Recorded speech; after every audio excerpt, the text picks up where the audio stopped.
to the squares, and just welcome everybody. I've asked a couple of things that, we want to welcome Mr. Nixon, who's our new assistant district manager and will help support our meeting here in CB11. And just want to thank everybody. I've asked him to do the introductions, and I appreciate that. So I turn it over to Mr. Nixon.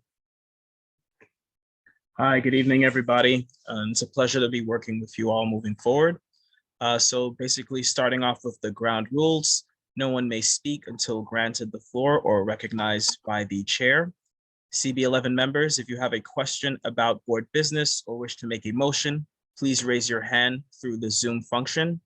You can usually see it if you select more at the bottom of your screen and scroll down to raise hand. If you click the participants icon, excuse me, I'm sorry, I said it right here. If you click the participants icon, the participants panel should appear and you should find the raise hand function there. You still have technical difficulty, you may click the chat icon and relay your difficulty to the staff myself. The chat function should not be used for CB11 business or questions about agenda topics. All such remarks should be made on the record by raising your hand through Zoom. Chat should only be used to alert us to any technical difficulties you are having, to state in writing information like an email address that was already stated out loud on the record during the meeting. Please keep your questions and comments succinct and germane to the discussion. Members of the public, if you have a question or comment about the subjects on the agenda, please raise your hand through Zoom and wait to be recognized. And David, you've already called the meeting to order. Would you like to do roll call? Yes, let's do the roll call and then we can work on adopting the agenda and moving forward. Thank you. Okay, give me 1 second, please. Gotta access it. Okay, so I'm gonna call your names by your last names in alphabetical order. Brianna DaCosta. Hello. Perfect, thank you. Rosa Diaz. Okay. Angela Donadell. Hello, I am here. Perfect, thank you. David Giordano. Present. Hi, Angela. Hi, David. How you doing? I'm Good. coming on in a minute. I will turn on my. It's all right, Angela, let him do the roll call. I know. You stop me. Bye. Thank you, Khalid. Of course. John Green. Here. Perfect. James Horton. Claudia Perez. Here. Thank you. Natasha Rodriguez. Present. Thank you. Isaac Scott. Yes. Thank you. Russell Schuler. Present. Thank you. Jason Wu. Okay, so we have 8 total members present. 3 are absent as of right now. You have quorum, David. Thanks again. And I guess I just want to kind of go a little off script for a minute. Well, we have to do the adoption of the agenda. So as we move forward, the agenda has been presented to all members prior to the meeting. We kind of do an acknowledgement. If there are any objections to the adoption of the agenda, can please raise your hand. If there are no objections, we will take that as I forget the terminology, but whatever it is, right, Khalid, we can continue to move on. So there is no objection. So yes, you can, unanimous decision.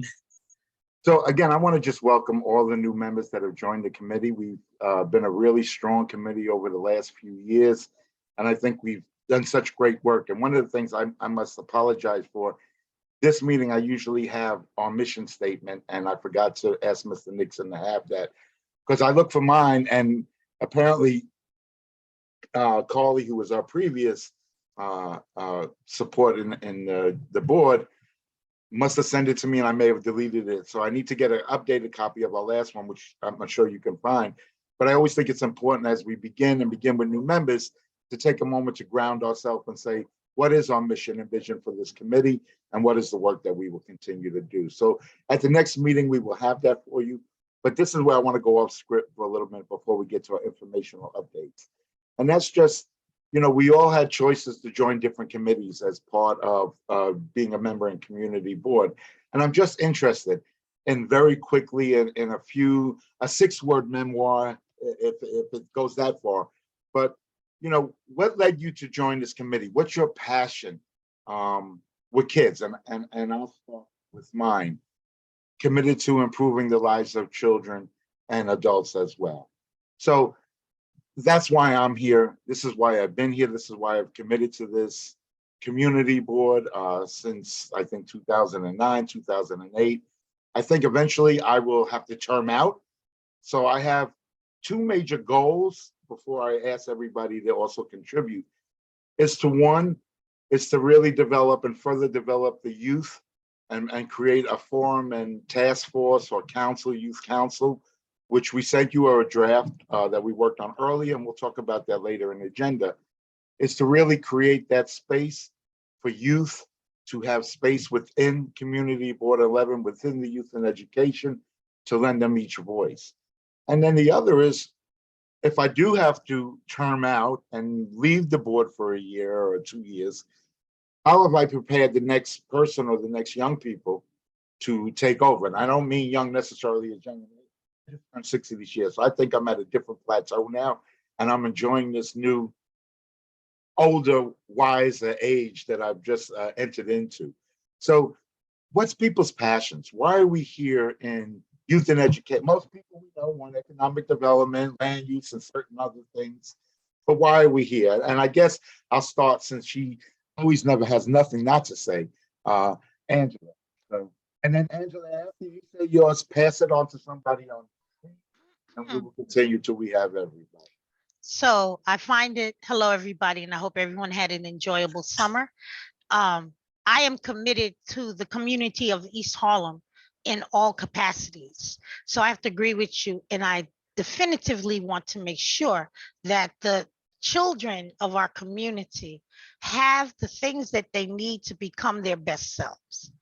That's my statement. And I'm going to pass it to one of my favorite guys, John Green.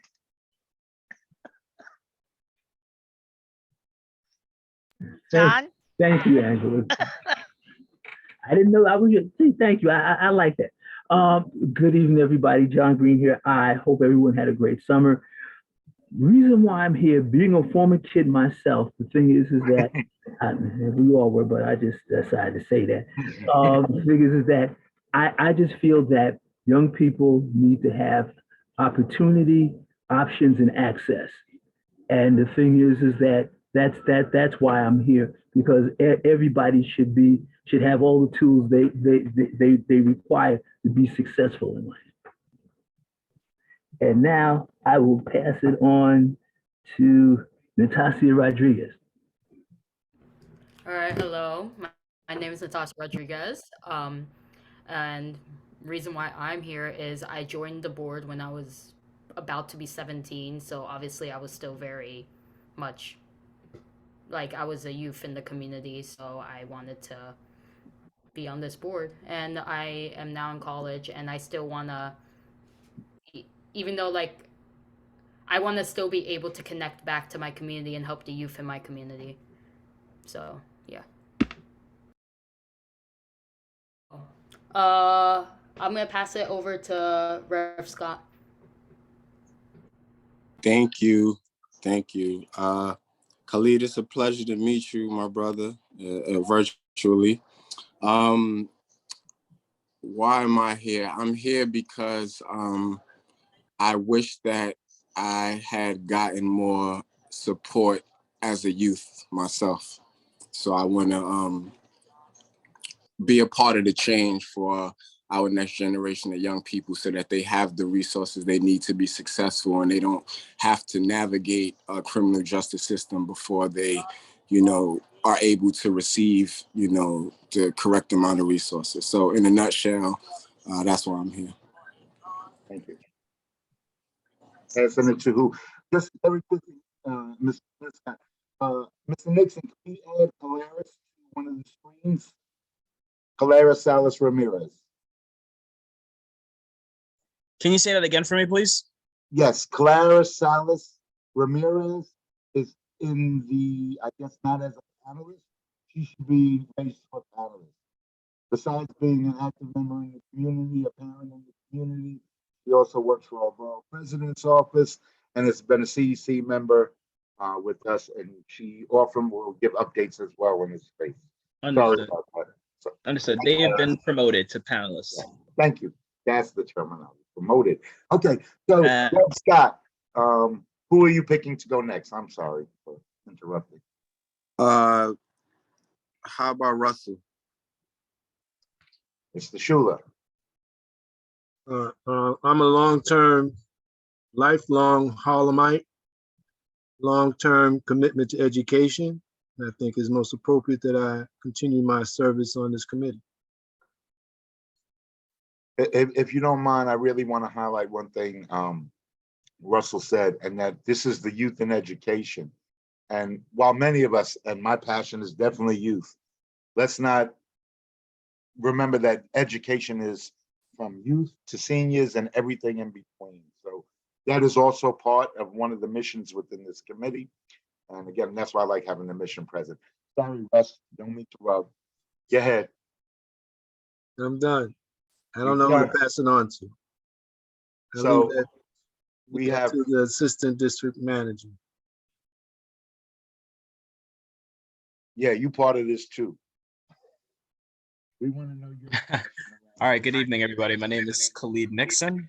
I just joined on as the new ADM as of July 20, this past July. So I've just been spending the past couple of months getting acclimated to where everyone is as as board members and positions on key items, and your approach to your constituents and everything of that nature. So I look forward to working with you all as the Youth and Education Committee. I was also involved as best as I could be in my previous position in Brooklyn Community District 9. So I'm happy to share insight from what I've seen in the past, what I've known in the past, and definitely look forward to working and deliberating with you all. Thank you. Thank you. And you shall pass too.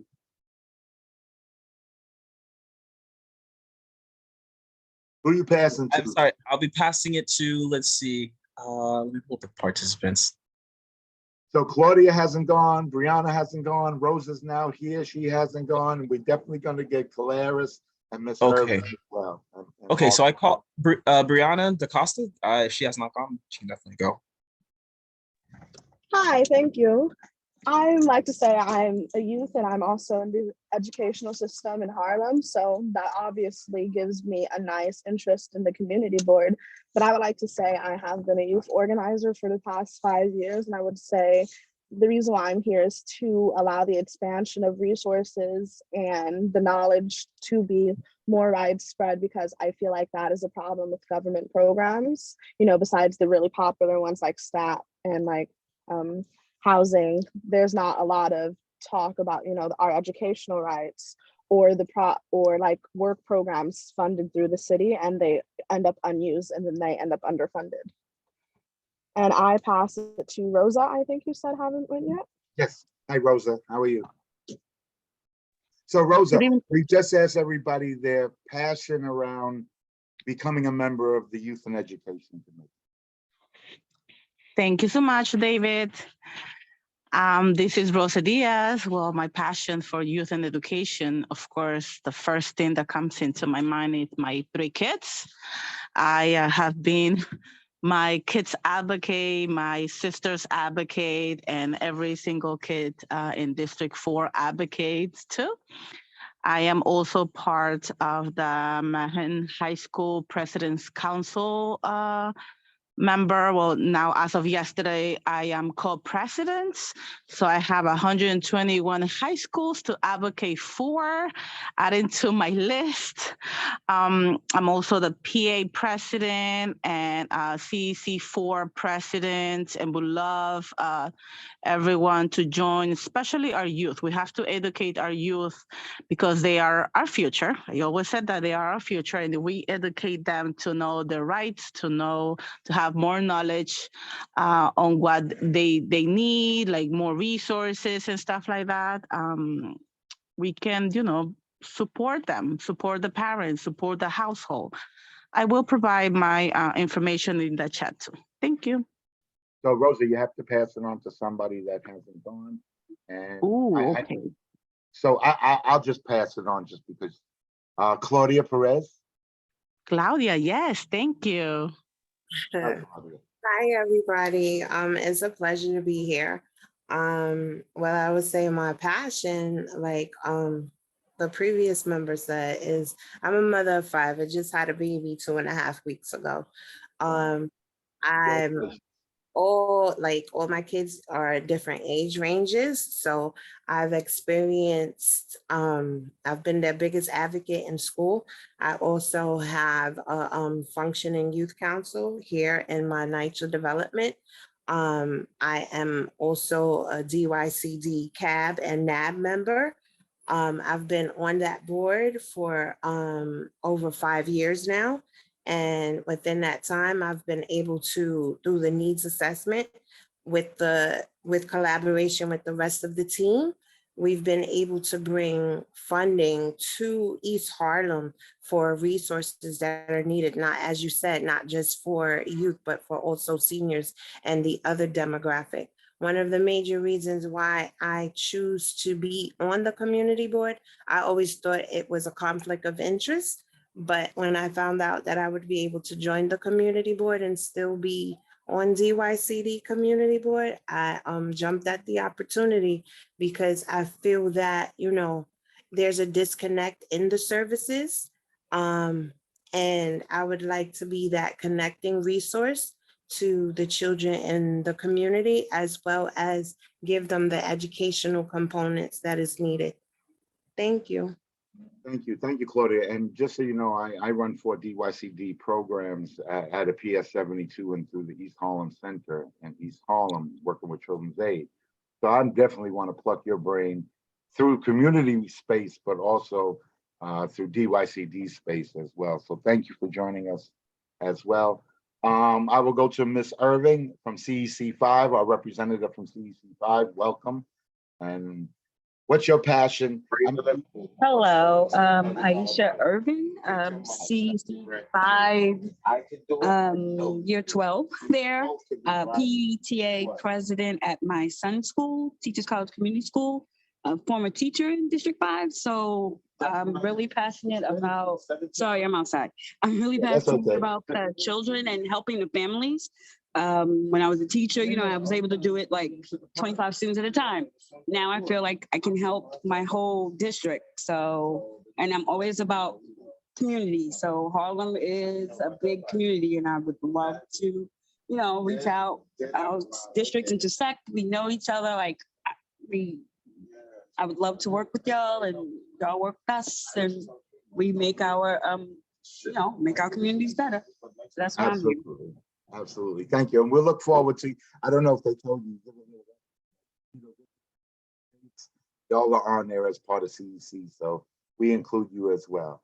Let me see. We haven't gotten to Marco and Calaris. I'll go with Calaris and then Marco. But Marco's so much more important than I am. Hi, everybody. I'm Galiri Salas. I am the Manhattan Borough President appointee on the panel for educational policy. If you've never heard of that, that is legally our New York City School Board. So I engage with the Department of Education on everything that has to do with contracts, how money is used, different regulations, chancellor's regulations, policies, etc. I also have an opportunity to advocate for not just our community in East Harlem, but also all of Manhattan. My son graduated from Central Park East 1 Elementary School and now is in a District 2 middle school. But my 3-year-old is starting at Lexington Academy, or has started at Lexington Academy, and super excited about going to school just like his big brother. I will say that my passion is equity. I'm also faculty at CUNY, at the CUNY School of Medicine. And one of the things that I don't see are Harlem students coming into this accelerated BS-MD track. And so I see myself as my responsibility is to ensure that our children from 3K to 12 get a quality education that provides them to achieve whatever it is that they want. And if that is to become a medical student, then that's what I want for them. And so I fight very hard to make sure that our students have resources. because later on it'll be my responsibility to support them in their journey to become a physician or to become a scientist. I'm a developmental neuroscientist by training. And so I also provide different types of like instructional support for our educators in the district. And so, yeah, whatever you need, I'm here, I'm available. I hope David gives me some time later on to update you on the budget and the budget cuts and what we're facing in the next year in terms of the Department of Education. There's also been a lot of movement in early childhood that I would love to report back to you. So thank you for the opportunity. And Marco, it's your turn, my brother. Yeah, Marco. Hello, good afternoon, Ms. Salas. Thank you for the kind words, but in no way am I more important than anybody else on this board. It takes a village to improve youth and education. So glad to be a part of this, initiative in space. Currently, I'll just introduce myself in my current role. I'm the East Harlem Community Engagement Coordinator at the Manhattan District Attorney's Office. In a nutshell, what I do is I work with elected officials, law enforcement, and community-based organizations to address public safety. Youth and education has always been something that's near and dear to my heart. In my previous roles, I used to work at the Young Men's Initiative at the mayor's office, really just helping out racial disparities amongst youth across criminal justice, healthcare, education, and workforce development. I've also worked in multiple other spaces. In my lifetime, thinking about the people who are my mentors and kind of opened different doorways for myself. It took a lot of, people within youth and education spaces to get me to where I am today. So I know how important it is. I know someone mentioned earlier, they wish they had someone that can, guide them. If it wasn't for those guidances that I received, I wouldn't be here today. You are the collection of the people you meet. So I believe firmly in passing the torch. So glad to be a part of this. The Manhattan District Attorney is very interested in seeing how he can aid youth, especially within the East Harlem community. Really wants to be able to have us in these spaces in order to, provide support, assistance, or anything we may be of assistance to at CB11. So glad to be here. Thank you for having us. David, want to say thank you, especially for coming out to our Art of Healing. We had an Art of Healing in June 18th at PS7. And what it was an artistic space to address gun violence trauma through art stations and a resource fair. David, thank you so much for coming out. And I believe I saw Natasha as well. It was great to meet you in person and looking forward to collaborating, everyone. Thank you. Thank you, Marco. And thank you all for just indulging in that moment. I thought it was a great opportunity since we didn't have any formal presentations. We were going to have one on some charter school stuff, and we'll talk a little bit more about that at a later time. So we do want to get to the informational updates and announcements, but very quickly, I want to publicly again acknowledge my previous vice chair that has stepped down at the end of last year, Reverend Yolanda Brown. She is really working on a fellowship herself at this time and really respect her space to grow and miss her dearly. But I also had to look at replacing and having a new vice chair to take on that lead. So I pondered, and I spoke to a few people, pondered some interests. And I made a decision to ask Natasha Rodriguez to be the vice chair for Community Board 11. I think the passion that this young person has for youth, special ed youth, special needs youth, and all youth in general, and transgender youth, is an amazing young person that helps educate me more about things I need to stay connected to as I turn 60 and hit that senior age, and helping me really just keep in touch, keep at the ground level. And again, for those of you who don't know, and the new members, I work for the Children's Aid Society. I just celebrated my 42nd summer with Children's Aid Society, running a summer rising program. Although I worked with Children's Aid for 42 years continuously, and actually started at a youth at 13 in 1975, looking like Danny Partridge in the Frederick Douglass site. I've been devoted to helping young people. And then I went to work, I got my master's and went to work with Catholic Charities and worked in mental health. And I really bring the both passions of the mental health work and youth development work and working with adults to all the work that I do. I also sit with Rosa and previously with Dr. Calaris as a CEC member in this community on CEC4. I too have 5 children, 5 daughters from age 6 through 34. 2 of them are currently in a school in the district. And again, I am committed and devoted to supporting young people and their families to reaching potential, and also working with people on this committee to reaching the potential that we can as a committee. So I kind of asked Natasha, who I've known since 9 years old in the 4th grade, such a congratulating feeling to be part of this young person's life and see them go on to college. And I will continue to support this young person, and they're going to support me. Now, they didn't really ask the right questions when they accepted the position of vice chair. So again, welcome, Natasha, new committee members, and members, please welcome Natasha as well. So, Natasha, do you want to share? I'm sorry, I couldn't hear you. You cut out at the Oh, I'm end. sorry. Do you want to just share anything or say anything? Or? No, I think you you pretty much said it all. Most people here do know me. Yeah, I'm in college now, so I'm still trying to very much be active, and I'm very honored that David asked me to do this. So I hope that I will be able to work with all of you very well, and maybe even though many of us are from different generations, I'm willing to work with you and hear out and have actual meaningful conversations. So. Thank you. Thank you. I have 2 quick announcements, and maybe I'll let Rosa do the other one. But on October 1st, and just because I'm excited because I get to DJ, we're having our District 4 Welcome Home Latin celebration and bringing community together. We generally have a table with this committee. We kind of sit next to CEC because I kind of represent all these committees, and again also as well Children's Aid, and I look forward to seeing as many members as possible to come out on October 1st. I believe it's from 10 o'clock or 11 o'clock, and there's wonderful prizes. 10 o'clock, Angela, thank you.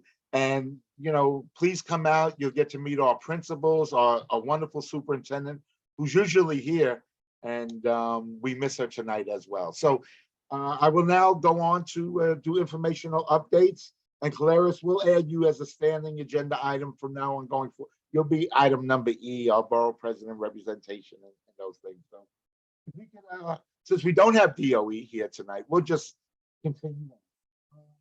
CEC4, Rosa, any updates you want to give? We were technically going to have a meeting tomorrow, but Rosa could be in another meeting as well at the moment. I am here, yes, and I was in another meeting. Thank you, David. We just had a Welcome District 4 virtual meeting right now with 100 and something parents, educators, and Calaris obviously was there because we're everywhere.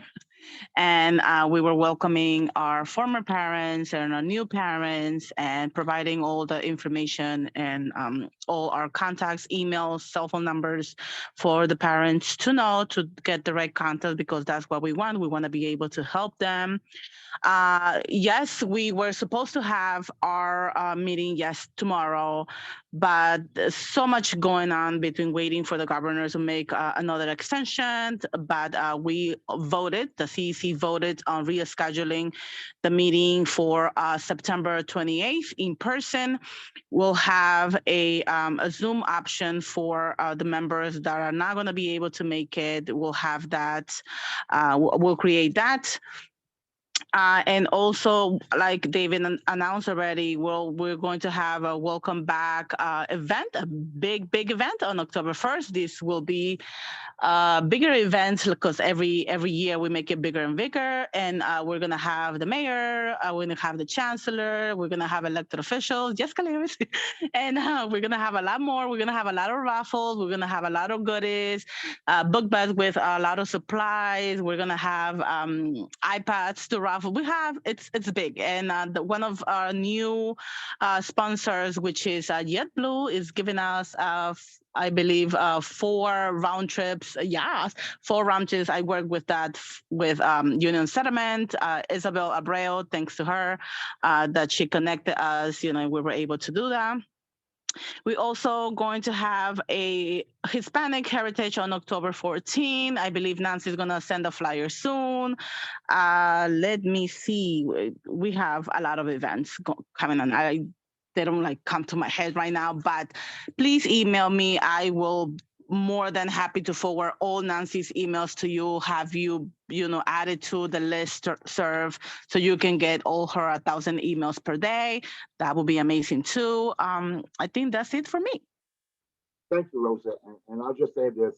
There's a lot of activities and fun things for kids. A bunch of providers in addition to the schools come out. So there's a lot of resource information as well, not only for youth, but also for families as well. So if you can come out, we're really looking to do it up this year, and really with a theme and focus on Hispanic Heritage Month. Thank you, Rosa. CEC5, Ms. Irvin, any updates for CEC5? My notes. Got to get the minutes done on time. Maybe Ms. Irving's in another meeting too. That's the one thing about Zoom. These other meetings are going to end, or we're going to sit there in our phones and headphones in another space. But we'll come back around. John, I see you. Yes, David, I had a question. The event on October 1st, where will it be? Oh, it'll be on 120th between Lexington and 3rd Avenue. And then it's also on 119th. They use the yard around the other side for some of the blow up activities and fun things. But again, it's really great. I think they had the bio bus one year. They had the fire engine one year where kids were able to get on. So there's, it's a fun day. And again, it's filled with resources similar to the Day of Healing that we had, just a little less art. But again, the resources in our community. And I think it's really important. Sometimes it's good to meet principals and see them in a different light.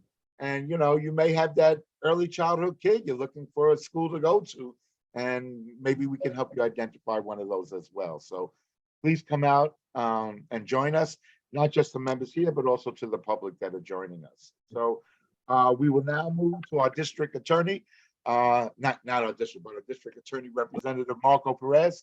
Any updates, Marco? Well, thank you, David, for allowing me to speak in the space. I'm in no way the district attorney of Manhattan. Just want to right. I know. I apologize on that. You don't want to give me that responsibility. Thank you for the early promotion, though. I appreciate it. But what I will say is some recap of what we've done this summer.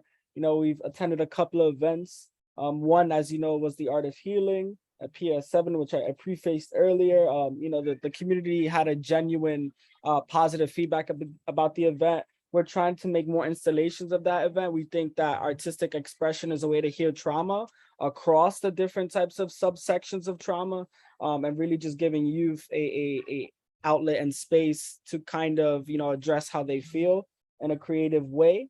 We did a back to school event on Saturday with Warm, giving out some backpacks and also some resources in regards to our Saturday Night Lights, which is a district attorney initiative where it started at the Manhattan DA's office and branched its way out to DYCD with free sports programming, over 100 sites in Manhattan after 9 p.m. to keep youth engaged in something positive in the later hours of the day.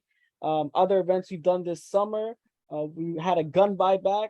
On June 25th, we recovered over 76 guns in one day, really just urging community members to keep the streets safe, not only for, our general public, but especially our next generation of youth.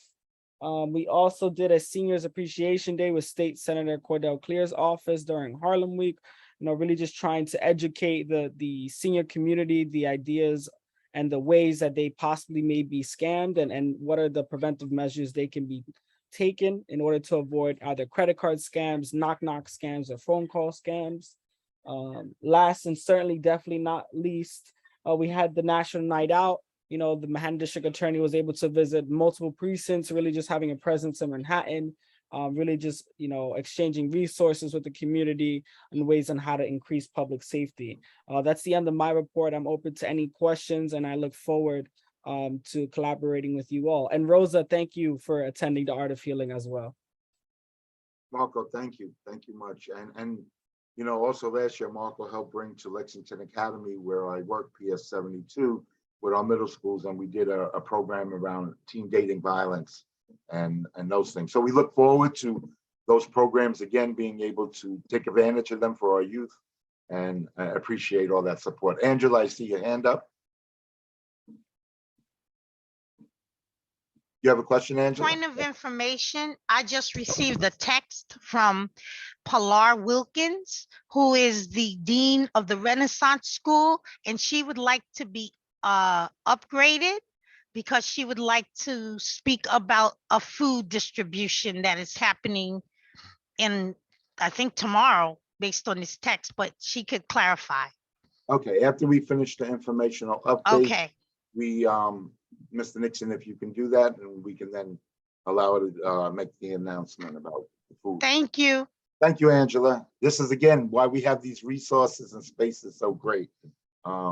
Sometimes things come up about, and we definitely want members of our community to be able to take advantage of them. Dr. Clary. Yes. So since we're on the DOE stuff, I have a lot to share with you all, and hopefully you can all engage in this. So as you probably know, our mayor cut over $1 billion from our New York City public school budgets. That resulted in roughly 700 teachers being excessed from our public schools. Teachers, as well as social workers and other support staff, as well as programming. 2 teachers and 2 parents filed a lawsuit that initially was awarded to restore the cuts to the public schools. And basically Judge Frank Lyle told the city, you need to restore the funding, the school budgets, to be the same as last year's money. And then you need to allow city council to vote on the budget again. You may have noticed that city council, only 6 people in city council voted against the mayor's budget. However, since then, many have expressed remorse, as well as felt like the mayor's office and the Department of Education were not transparent with them about the budget.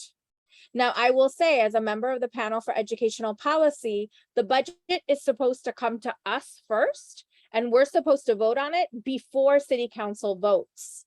This was the basis of the lawsuit that was filed, because the chancellor filed an emergency declaration and basically bypassed the panel for educational policy. When we did have the vote, it was past the vote of city council, which meant that our vote was what the chancellor liked to call procedural or performative. And so it didn't really count. So what this judge did was that he basically said, okay, city council can vote again and you can renegotiate the budget.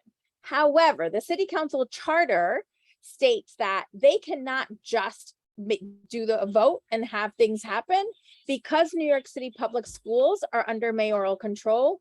Only Mayor Adams has the capacity to reopen those negotiations. And so they filed an appeal, the city filed an appeal with the Department of Education, and now that lawsuit is going to be heard in the appellate court. And so instead of going with the fiscal year 2022 budget, now we go back to the fiscal year 2023 budget where the budget cuts existed. What has happened is that there has been a bit of a moving around of money, and so some programs have been impacted. One of the things that we just learned is that on September 6th, early childhood instructional coordinators and social workers, roughly 400 people that were supporting early childhood programs, 3K, pre-K, and kindergarten, were all excessed. Right now, these 400 people don't know what they're supposed to do because they have been told that early childhood is being restructured. And so pre-K teachers have raised the alarm because they're like, these people were our supports. And currently, as we all know, we have children that are coming into our school system that have not been in any sort of like social settings because their families have wanted to keep their children safe from the pandemic. Not saying that the pandemic is over, but saying that these children require support. And so right now, a lot of our teachers in the early childhood classrooms do not feel that support and don't know what is going to happen. So that it's huge in terms of the budget. The next hearing in the appellate court, I'm sorry, I have a 3-year-old bouncing on top of me. The next hearing in the appellate court is going to be on September 29th. And there can be an audience if you're interested. I'll send David the information if you're interested in attending. However, what has been happening across the city is that many parent leaders, teachers, and advocates have been showing up where the mayor shows up, asking for the money. The comptroller, Brad Lander, issued a report in the middle of the summer, basically stating that $469 million is the total number which impacts schools directly. That does not mean that there isn't programming that is being impacted, but that programming, okay, I'll come in a little bit, okay? Go with Seba. Negotiation. Boycotted. There was no, anyway, so that means that there is programming still that's being impacted. In District 4, so what ends up happening when you don't have, the way that the Department of Education determines budgets is based on enrollment. So it is a per pupil funding here in New York City. And it's based on what's called the Fair Student Funding Formula. We know that that formula is not equitable. So basically what that formula allows us to do is that we have a base rate for general education students, and then it has a weight to get a little bit more money for students that are English language learners, a little bit more money for students that have IEPs, and there are also weights for students that are in academically accelerated programs as well as audition schools. Now, what we know is that students in temporary housing, students that are in the foster care system also require additional supports and resources. That is not taken into account in this Fair Student Funding Formula. And so advocates for years have been saying this Fair Student Funding Formula has to be fixed. It's been around for 15 years. Bloomberg created it. And so de Blasio actually had a task force right before the pandemic, and they were going to release their recommendation. What ended up happening is that because the pandemic hit, those recommendations were not released to the public. Currently, what's happening is that we have a Fair Student Funding Formula, sorry about all the noise, Fair Student Funding Formula work group, where we are revising and working on that formula. However, because that hasn't been revised, our budgets in our public schools still adhere to this Fair Student Funding Formula, which is based on enrollment. Now I say that because these last 3 years, the Department of Education, what they do is that they make projections for enrollment for each school. The last 3 years, those projections have been under enrolled. So 3 years ago, there was a 21% decrease in enrollment. That wasn't actually what happened in our schools. The year after that, it was a 36% decrease in enrollment. That wasn't what was happening in our schools. And this year, I think it was around 40% as well. So 662 schools across the city asked for an appeal on their budget out of the 1,800 schools. Fortunately, in District 4, all of the appeals, I know, it's feedback. In District 4, all of those appeals were approved. In District 5, most of those appeals were approved. However, I had to do a little bit of negotiating to get all of them approved. There are some that were not approved across the city, not in our district, fortunately. What were the reasons, Gladys, that they weren't approved? So again, the Department of Education projected these under enrollments. Some said, if I don't see the register increase, or this is not enough for me to give you more. So for example, schools that are transfer schools and international schools got a huge hit because that's a transient population. You don't know how many transfer school students you're going to have until they go into their respective schools, and then they might move to a transfer school. Or the international schools, which are constantly receiving immigrant students, and that happens throughout the year. And so those projections have to be a little different. They stayed faithful to whatever projection the Department of Education had. The other type of appeal that can occur is based on mandated services. And so, for example, we have a school in District 5 here in Harlem. I'm lying, District 3 here in Harlem, that creatively the principal was like, oh, I have this special ed teacher that's also a PE teacher. So she paid in one salary for special ed and for PE for a 3K through 5 school.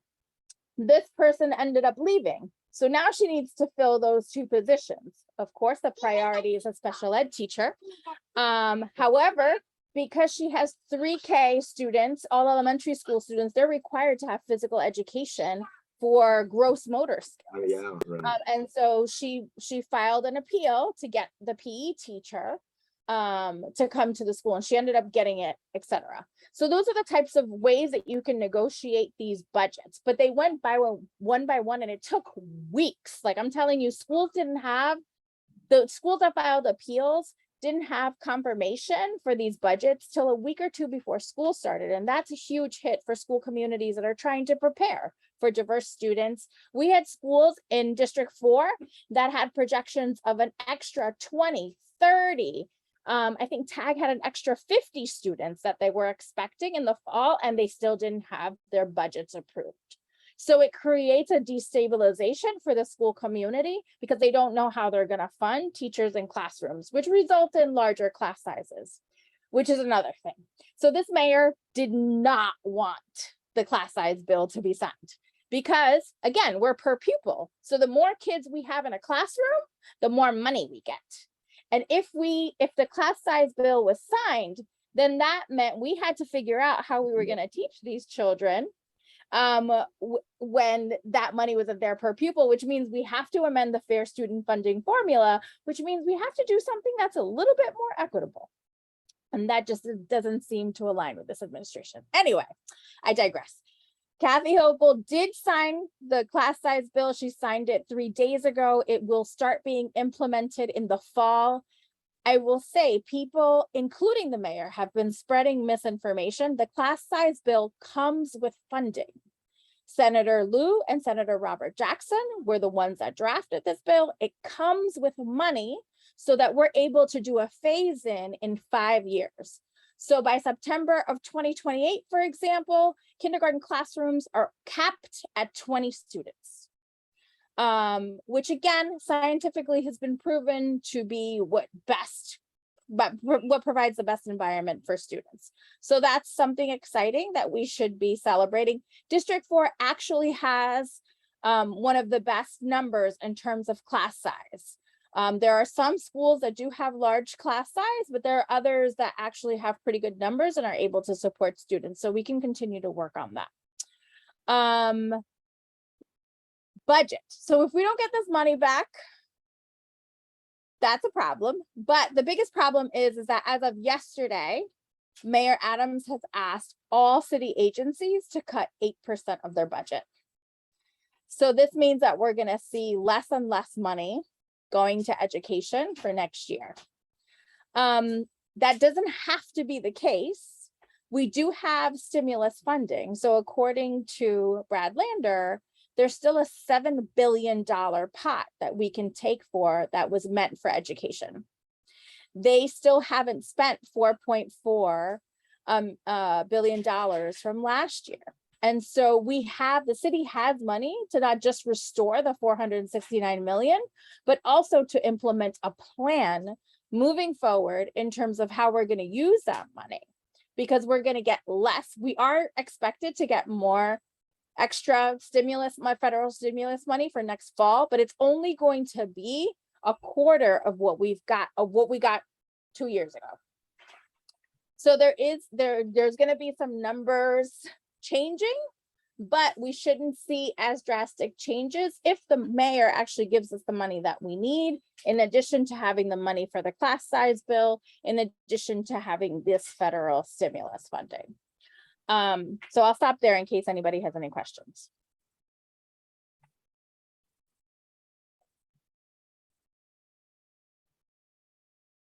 Okay.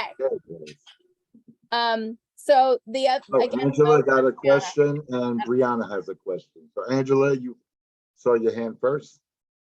Angela's Oh. had it up the whole time, so I don't know. No, if she- I took it down. Oh, You okay. did. Just put it back up again. All right. I just want to understand. Tell me. Okay, I followed you all the way through. Yes. There's additional funding, but eventually there will be no more stimulus money because, Correct. so how is that going to affect the school system, say 5 years down the line, when those funds are dried up and we're Right. still working with whatever the dynamic is that you start out with in the beginning? Right. So that's where we step in terms of in the advocacy space. So if we use this money and we use it correctly and we use it according to the law, then we have an opportunity to collect data as to why we need these resources and this money. And we can go back to the feds, right? We could go back to the state. This is also the first time, next year will be the first time that fair student funding will actually be 100% for everybody, because there was a phased in plan as well. So we have an opportunity to collect that data and to say, look at all of the things that we have done this last year. That's one of the things that we've used in this campaign, that principals for the first time were like, oh, I was able to provide for these kids all the things that I needed to provide for them. And it actually worked. Families are actually coming back into the system. Because, you know, just so happened, we didn't offer a remote option for our public school families, only charters did. We weren't offering smaller class sizes, only private schools did. And so there are ways that we can collect this information and provide data-driven policies to advocate at the level of the state so that we can ensure that we don't have that big of a drop. So there's a lot of work to be done, a lot of planning to be done, but it can get done. Brianna, I think you were next. Thank you, Claire. Yeah. Hey, from my understanding, I understand that the program can be fully funded with stimulus money and other things from the state and city. But my question is, what you specifically want to shrink down the classrooms? What is like your game plan for schools that don't have that extra room? For mine, for example, I share the building with 2 other schools, and we don't have enough classrooms to, support smaller classes. Yeah. So again, this is going to be a phase-in plan, and there are multiple approaches, right? It's also like how many students we bring into the school building in our entering classrooms, whether they're pre-K or kindergarten. It's also negotiating. We have a lot of space that we've given away and that we're paying for charter schools to cohabitate with us. There's also plans with a construction company to actually build more schools in the next 5 years. Now that will have to be revised now because we have the class size bill. And so now we're gonna have to project for the size of the classrooms, but there are plans to build new buildings and build new schools. And so that will all have to be modified, but that is something that is taken into account.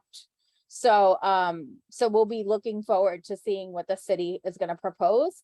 There's a lot of Catholic school buildings, for example, that we also pay rent for charter schools that the city can acquire so that it could be public school buildings. So there's lots of really, and again, we have money to do that. So there's a lot of planning that will go into that, and it'll be phased in. It won't impact the students that are currently there, right? Only when they transition into another school that's phasing in the plan. Does that make sense? Brianna? Yes, you answered my question exactly. Okay, thank you. And I think Gina was gonna ask something. Well, I know, I'm gonna get to Gina because she's gonna give her little when we want to welcome her back. But in just following up, so Claire, we're talking about new schools for the projected additional students and smaller class size. What are we doing to fix up these inundated schools that are from 1920s? David, you're not coming through clear at all. I I'm can sorry. hardly. Oh, there you go. Okay, sorry, I gotta move closer. So I guess even just as we're talking about new schools and new school buildings, right? We have many school buildings in our community that are over or approaching 100+ years, and the conditions, you know, are we going to build new schools for the smaller class sizes and not upgrade the older schools to bring them to the same new standards our new schools will be? Because then we're setting up opportunities for disadvantage in terms of the building I'm in. I mean, I'm in a very old building that gymnasium was 2 classrooms that they broke down the wall. Yeah. That's for a school of 600 kids, right? Mhm. So again, when do we help support those schools that don't even meet the criteria now? You know, and I know school construction authority and then this one, and then the formulas that they use to create classroom sizes, you know, is this all really going to happen? I sigh because there is a plan, right? There's a bill that describes the plan. The problem is going to be execution. And yesterday I was at a press conference with the mayor and he was like, this bill was ill-advised. He's still pondering. And so it'll be very much dependent on the execution of this administration, even when they don't agree with it. So again, the idea is with incoming students, we would adhere to the smaller class size. Yes, school construction authority has to be involved. Yes, there are plans to build new buildings. I voted on a 5-year plan for SCA, where I explicitly said what's going to happen with the class size bill when it's implemented. And they were like, well, we're going to have to change this 5-year plan. There's going to have to be amendments. That's why the governor gave us a year to start implementing the phase-in so that during this year, there can be planning and there could be a new vote in terms of school construction authority. Again, so if the school is at their capacity currently, right? And now we shift to smaller classes. Where do we find the classes in a building that has no classes? so you won't be required to have as large numbers to fund the school anymore, right? You can bring in, right? So if the kindergarten classroom is capped at 20, your incoming kindergarten class will be 20 and you'll be funded accordingly, right? We're going to make some amendments to the Fair Student Funding Formula. We're going to advocate for a larger base in terms of the funding for schools. And we're going to make sure that schools are funded to support those 20 students. And again, the class size bill comes with up to $5 million a year to help support that transition plan. Okay, we'll wait and see. We'll wait to see. We have a year. Well, I'll just say this, you know, it seems so ironic that after all these years of fighting for the fast student funding, and then it comes through, we get stimulus money, right? And now we're talking about making these massive cuts. Why are we making massive cuts if we finally got the fast student funding, which again, we know the formula needs to be changed, but we have it, which we didn't have. Yes. Right? And we got extra money from COVID. Where's the money? As they said in a movie, not so, you know, where's the money? I've been asking the mayor, the controller knows where the money is. The mayor has to decide to invest in our children. And that's what we're going to continue to advocate for. That's definitely the space that I hold. If anybody wants t-shirts that say Eric Adams defunded my school, hit me up. I have those too. Because that's really where we're at. We have the money is available. He just needs to make the decision to give us at least the 469 that goes into school buildings. And again, my concern right now is with early childhood, the removal, the accessing of these instructional coordinators and these social workers that were supporting authentic assessments, that were supporting screeners, that are now we have 1,500 asylum seekers that are coming into the city, into our New York City public school system. The majority of those students were going to District 2 and District 3 as of a week from now. We will be having some of those students here in District 4. So we still need to support our schools. We need that funding.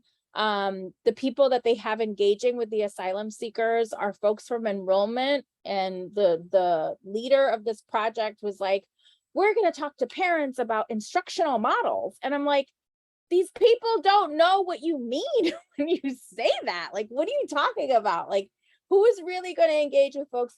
They don't have enough people that are that speak the native language. You know, a lot of these people don't understand what our New York City public schools can offer children and what they have accessible to them. So how are they going to even begin to talk about instructional models for their children? So those are the conversations that we're having. That's why we need this money, and that we need to continue to push the mayor. I will say, if the mayor does not give us this money now, right, or if the appellate court doesn't award us this money, in November, there is the first, there's the first budget modification for city council. The Progressive Caucus, which is composed of 13 city council members, have committed to not voting on the mayor's budget modification unless the 469 million are restored to our public schools. So, you know, Excuse me, I'm sorry. Excuse me, David, I do want to point out that we do have additional members from CCC4 who do want to be recognized to speak as well. So I just wanted to point that out for you, David, in terms of timekeeping, okay?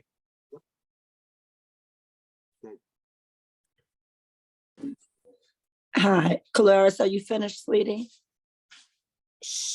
What I will finish in 1 second, Gina. Okay, all right. Go ahead. Miss Councilmember Williams is from CEC5.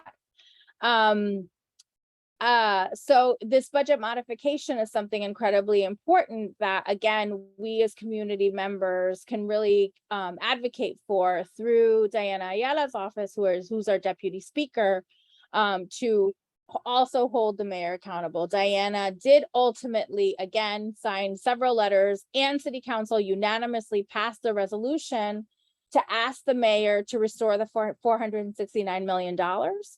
So there's a precedence there. We just have to make sure we get that money to our schools as soon as we can.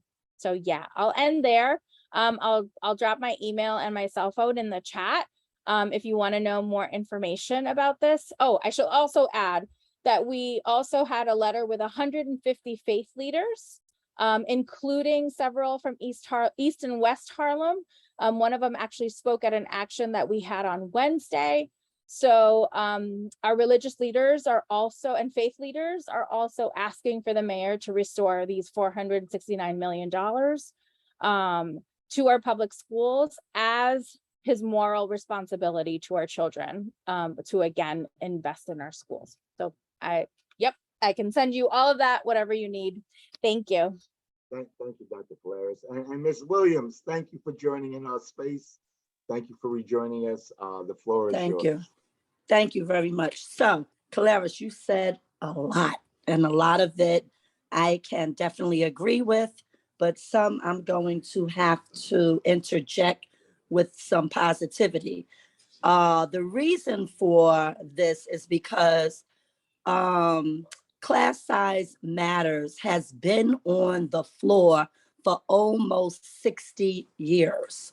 Okay, so it just went passed into the Senate and to the Assembly. I do want to say kudos to National Action Network and to Fred Sam's Leadership Community Club that we were out gathering signatures for this petition. It finally went over. We had a lot of Assembly people, of course, like you mentioned, State Senator Robert Jackson. He was definitely on board.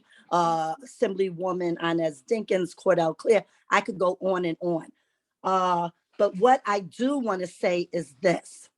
This has been a problem for years. I find it a little bewildering that now, because we have Eric Adams, we have Chancellor Banks, and in my district, we have returning Superintendent Davenport, who was a principal previously. So we are looking, we have State Senator Cordell Clare, We have Assemblywoman Inez Dinkins. So right now we have a lot of positive, prominent people of color in leadership positions. So when these suits now are arising in this climate change, I think it's a little bewildering that it did not come up when Carranza was in office, when Bloomberg was in office, when Giuliani was in office. Why all of a sudden now are people so eager to make this suit, to make people look as if they're not vested with our children in public school, or for that matter, any school? But right now we are talking about New York public schools. So this is what I can say, because I have been following the mayor around also, and in his community town halls, he has been breaking down the demographics and the collaborative efforts that he is wanting for everyone to come to the table with. And he has publicly said, listen, this is how the money is. They're saying we got to do these cuts. This is what I need for the community to do. Write these letters. I need you to advocate. I need you to make a noise so we don't have to have all of these cuts. Let's just face it. Politics is politics. Sometimes we got to do favors, but he is in no way trying to defund education at all. He's trying to find a way, a bridging point. We have to be that bridging point for him, for Chancellor Banks, definitely for Superintendent Davenport, because the monies were there. Como, we were owed tons of money when he was in office. Nobody was making a ruckus then. I love Como. I voted for him several times, worked on his campaign. But I'm saying I find it strange that in this climate change of social, racial injustice, that now we decide to attack predominantly all Black African-American administration. I find it deplorable, actually. The conversations should continue. The mayor is open. He doesn't have any secret agendas. Chancellor Banks has been very open, but let me just move on and talk about some good things, because I did attend the City and State Education Summit Thursday, August 18th at the Museum of Jewish Heritage. And Chancellor Banks' new slogan is Bright Start and Bold Futures. And he wants to emphasize on phonics-based plan with learning disabilities prioritized with dyslexia.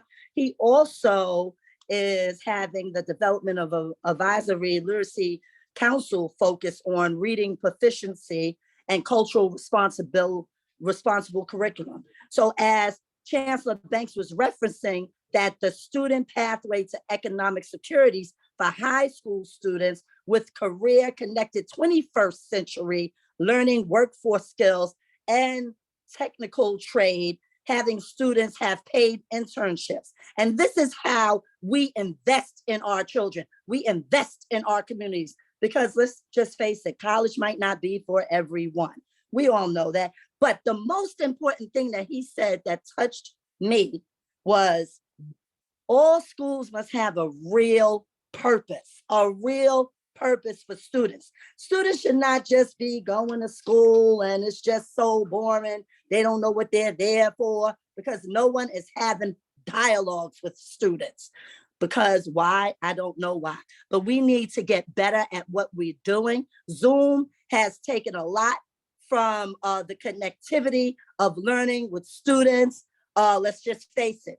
People had gotten lazy. It was more comfortable to get on a Zoom than to be in a classroom, to stay connected, to enhance those social skills, to actually be there, especially for our families that were in transitional, living, that didn't have Wi-Fi or hotspots or those things. So back again to the chancellor's goals, which are measurable goals and outcomes of financial literacy and security, through a new appointment with Jay Griff, the chief of student pathways. She's overseeing the post-secondary readiness and work-based learning initiatives. Chancellor Banks is also very eager to have nonprofits come and partner into the school systems, such as one of his favorites, which is 100 Black Men of America. And this way we can always see people of color as our students are there, and they can see all things are definitely possible. Keisha King, the Senior National Education Administrator from T-Mobile, is shared with a partnership connecting with public schools in a 5-year commitment through New York City Urban Way Project. 10 million children in need of hotspots, Wi-Fi, all paid for, qualifications through National School Lunch Program, SNAP, HRA, temporary house students, and other special needs. Of course, he spoke about his 4 panels. I'm not going to go into that right now because I want to move on and I want to get to some more serious commentaries here. So District 5, we had a leadership conference on Wednesday, August the 31st at the State Building, and Superintendent Davenport, he introduced his vision, reimagining the Renaissance and the mission. And it's Mecca, mindful excellence, capacity building, collaboration, and accountability. And why is this so important? Let me tell you, let me share, because I'm so excited about this Harlem community here. And of course, we have 3 community boards in our District 5. We have 9, 10, and 11. So we are definitely a diverse melting pot, to say the least. But our very own Sandy Johnson, the executive director of the Harlem Renaissance Education Pipeline, has adopted District 5 schools. And in addition to that, well, let me bring to the table who else? Our own very legendary Lloyd A. Williams. I'm officially calling him Law now because those are the acronyms to his name, and he is definitely from the Greater Harlem Chamber of Commerce. They have adopted District 5. They are coming in. So we had Dr. Yvette Jackson, the CEO for the National Urban Alliance for Effective Education. She came and she spoke regarding the transformation prodigy, cashing the promissory note of equity for all students, especially those who have been marginalized. This has gone on for quite some time. And as I'm speaking about this, mentoring in medicine with Dr. Lynn Holden, the president, she is dedicated and increasing diversity of the healthcare workforce through academic enrichment, leadership development, community service, mentoring in D5 from elementary to college. And that is awesome. And who did we have also? The Harlem Breakfast Club. They sponsored a back to school book bag giveaway right over here in Howard Bennett Park. We have NAN, National Action Network. We have, I'm the chairperson to the education committee there. We have also adopted schools, and we are coming in to help with the literacy, with tutoring, with extra reading. So we are looking for partners. What this is about, this whole economic chain of command within a systematic breakdown of generational curses. And might I not add, we have been doing the education system a disservice way before this administration, way before. So it's a lot to clean up. So what my ask is today, is that we partner with our mayor, we partner with Chancellor Banks, and of course, partner with the superintendents, my favorite, D5, Davenport. But what I want to say is this is going on bigger. State Senator Claire is doing a backpack giveaway. And I am so proud to say that we have probably almost 100 nonprofits partnering, coming to the table, and behind that will be further conversations how we are going to help and support the mayor and the chancellor. But why don't we talk about this since we're talking about money? Let's talk about something that's very, very serious. The school climate and safety. Right now, we have so many guns out here that kids are killing kids, etc. What are we going to do about that? So I've been going to meetings, a lot of the precinct meetings. We're partnering with some of the neighboring schools at the end of school. I formulated where we had some nonprofits outside and they were making sure kids were getting home safe because the gun violence is out of control. All right. So we need to go back and we need to look at the data. Let's look at the data right now, but let's not create systems where our children are going to be institutionalized. Let's try to find ways to work with our mayor and our chancellor because they are open. They are open. So one solution that I do have as I'm sitting and I disrupted Fathers Forwards meeting inside of this space, they're going out because what are they doing? They're having fathers take their children to school. They've been doing it. Our very own Melvin Alston, formerly with ACS, he's been doing this for years. Angela, you can testify to that. Let me get an amen about that. However, in the meantime, what I am going to ask, Amen, Gina. what I am going to ask is that, yes, the governor signed on the 8th. She didn't have any recourse not to. She fully supported it. They're going to figure out where the monies are coming from. But let me say this, because District 9 City Council let the whole participatory budget go. Let it go. So yes, we got to go back to the table with that. But everybody is willing to work. Everyone. The House Speaker, Adrian Adams, for City Council. She's willing to work. They're going to redesign this budget and figure the money out. They have done so well from K to pre-K with the schools, learning, getting people to come in. And what do they need right now? They're looking for a mass hiring pool. So we have to, what do we have to do? What is our responsibility to the children? What is our responsibility?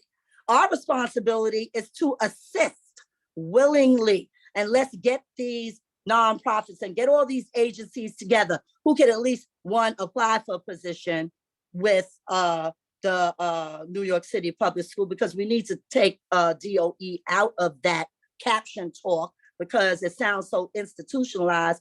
And the chancellor made a good point because every city says the state of their public school. It's not underneath a department of. That sounds very institutionalized. And we need to break that curse. We need to break that curse because it's a negative connotation that goes on and is passed on, and it doesn't leave our children in a positive mindset. But when our children are going to school in the mornings, how many of us are having real conversations? You know, not attacking. It's all about how we speak to our children, how we greet them. Yes, there is a climate right now of mental health that is so severe that we have to pay attention of how they're getting to school. How are they getting to school? Because to me, in my opinion, if they're not walking 2 blocks, I think everybody should have some transportation service in place because the climate change of gun violence out here today is deplorable, deplorable. We should not sit here and just watch our children die because they're crossing the street because a mental health person is walking down the street, they're having a bad day, or someone on drugs is having a bad day. Well, Ms. But Williams, we got to do work have a together question. and we Ms. definitely Williams, have to we do partner. have And a I'm going to question. end. I guess my time is up. Well, we do have a question from Ms. Claudia Perez. Claudia? Yes, Claudia, I can't hear you. Yes. I'm sorry.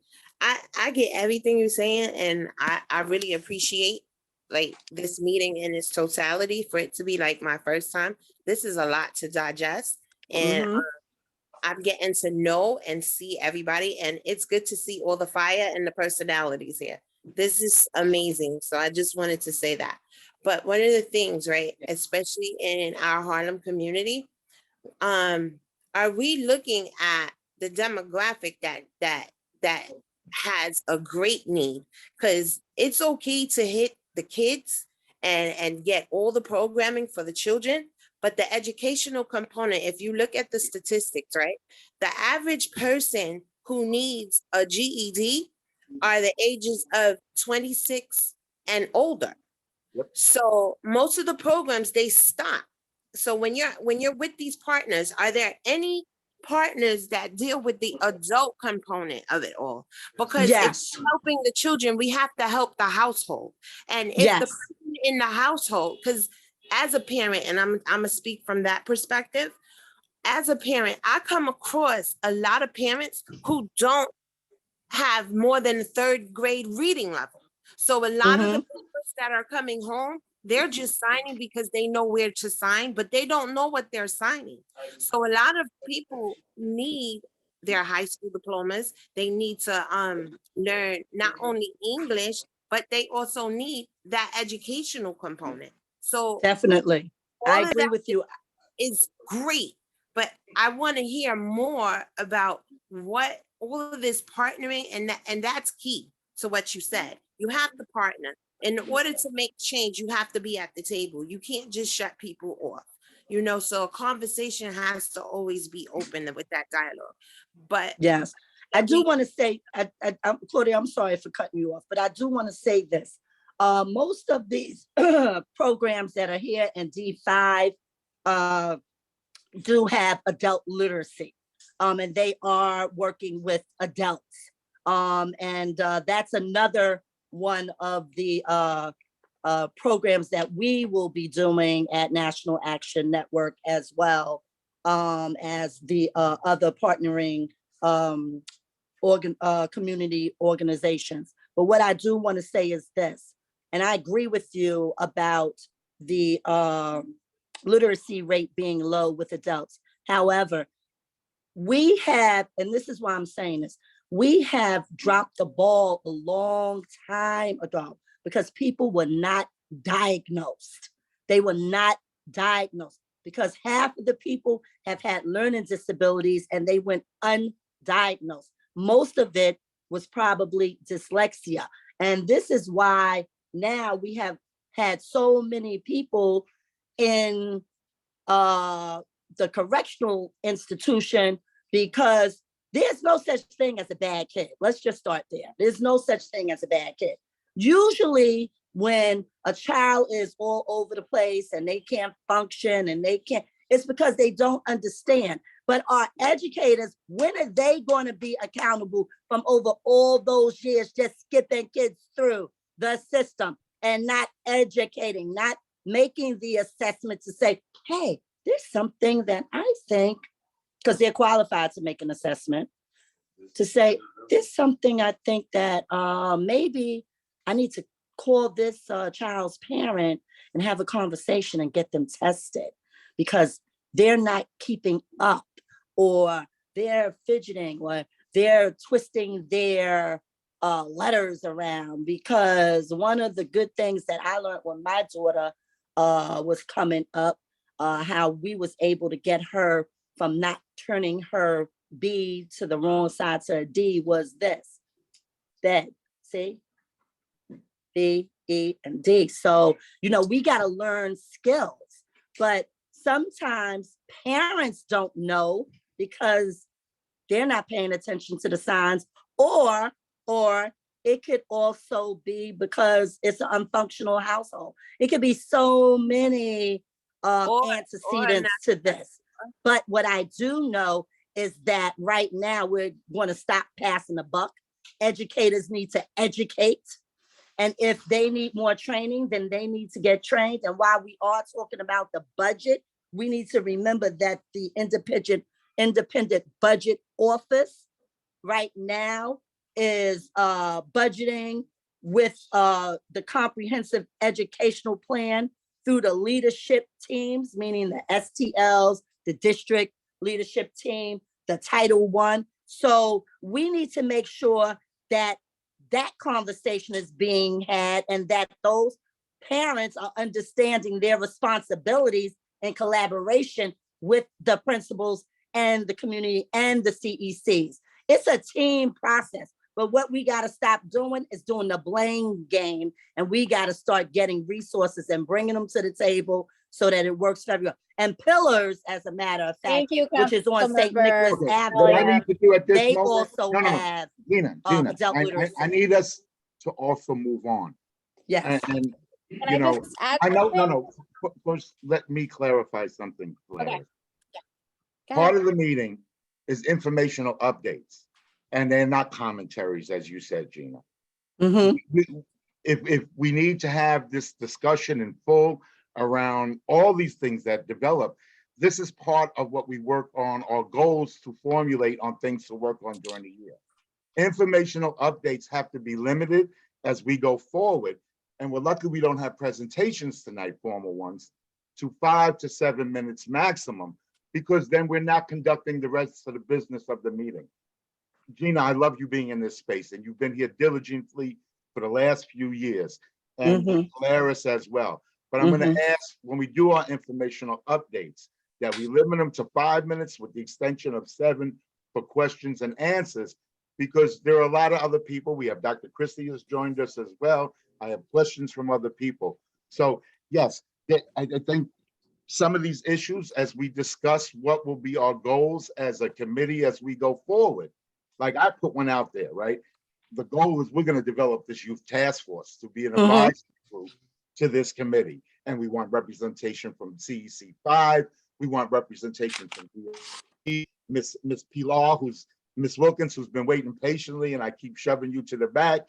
So please be patient with us as well.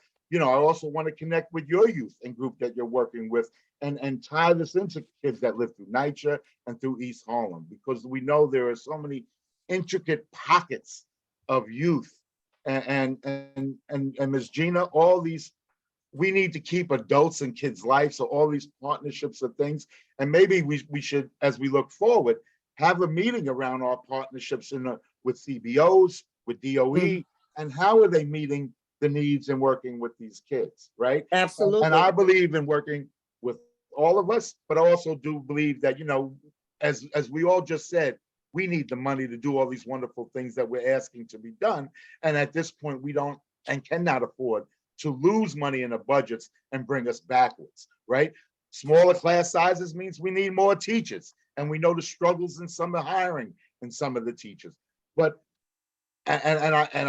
I have a hard time cutting people off, because I really want people to have the opportunity to say and express.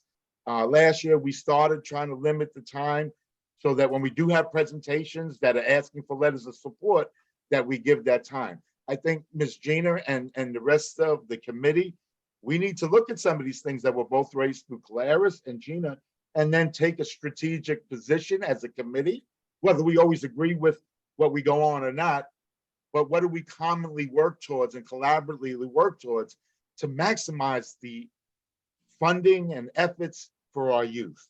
So I just need to move the meeting on, because we do have, and it's funny because the one presentation discussion that we do have is around all these things and budgets and how they impact, and how pretty fortunate last year, the things that we did around youth and education in the budgets and DOE were things that were approved.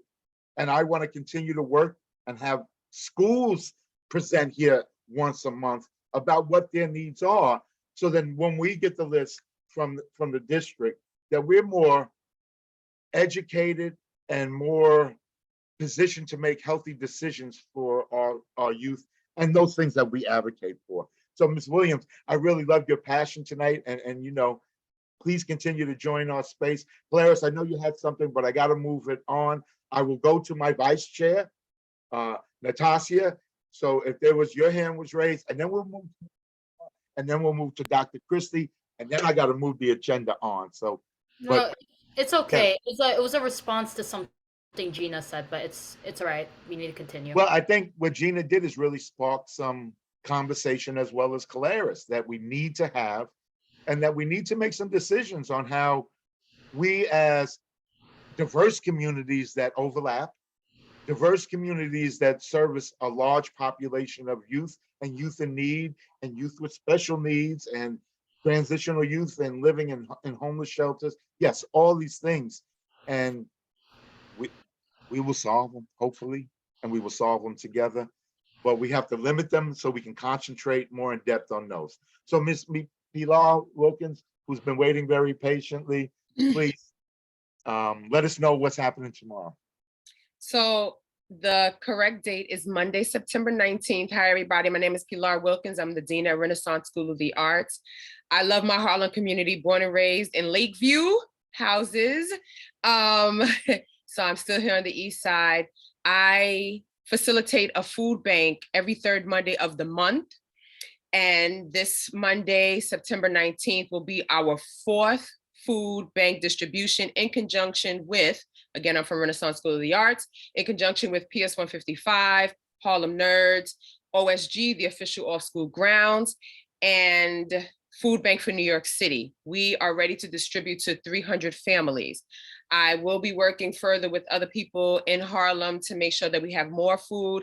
I'm going to eventually reach out to some of the members of the community so that they can also get involved with Food Bank. So we have even more free food that's coming to our neighbors, to our community.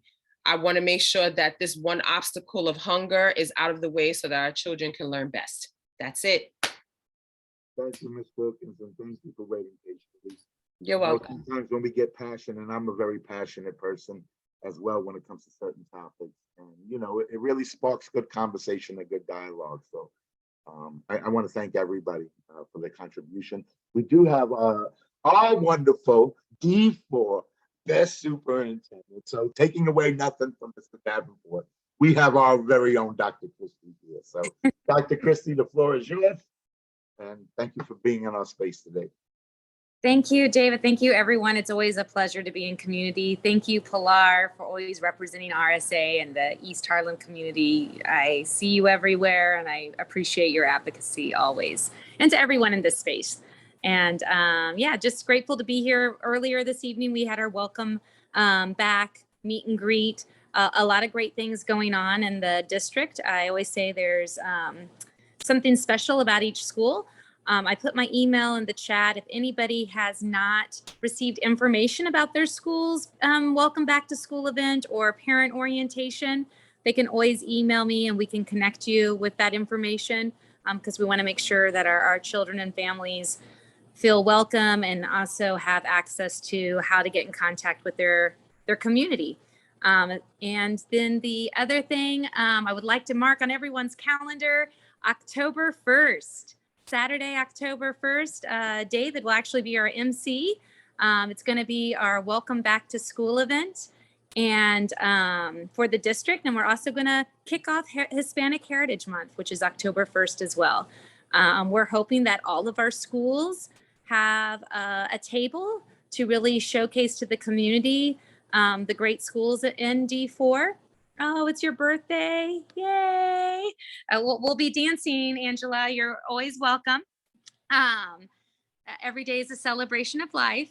And then today, I guess this is the exciting news, is that today Chancellor David Banks, before he saw Cardi B, he was in 4M57, James Weldon Johnson. The funny thing is, because I've worked in the Bronx for quite a few years, the Chancellor said to me, oh, I'm going to go see, I need to go up to the Bronx. We have a movie star or someone going. And I was like, Cardi B? Is Cardi B going to 232? Because I knew that she was a student in the Bronx. So she gave 100,000. But the Chancellor came to 57 and he had a wonderful visit. And he's going to come back, hopefully, for October 14th, the Hispanic Heritage event at 57. And he'll hopefully come on October 1st, too. So a lot of great things going on. So grateful to be in community. And I know I apologize for being late, but special thanks to Rosa and Kaliris and everyone who always keeps me on track. I love the reminders. If I ever am supposed to be somewhere or you want me in a space, all you have to do is text me and I will try to join because I really want to support the community any way that I can. So thank you, everyone. Thank you, Dr. Christie. And it's finishing up now your first 2 years in our community, and we thank you, and you're taking the district to new levels, and it's been such a pleasure in partnering and collaborating with you, and look forward to continuing to meet the needs of the youth in the community. So thanks again, everybody. So we kind of finished the informational updates and the thing. So we do need to talk about, and I hope everybody's had a chance to review budget priorities and district needs.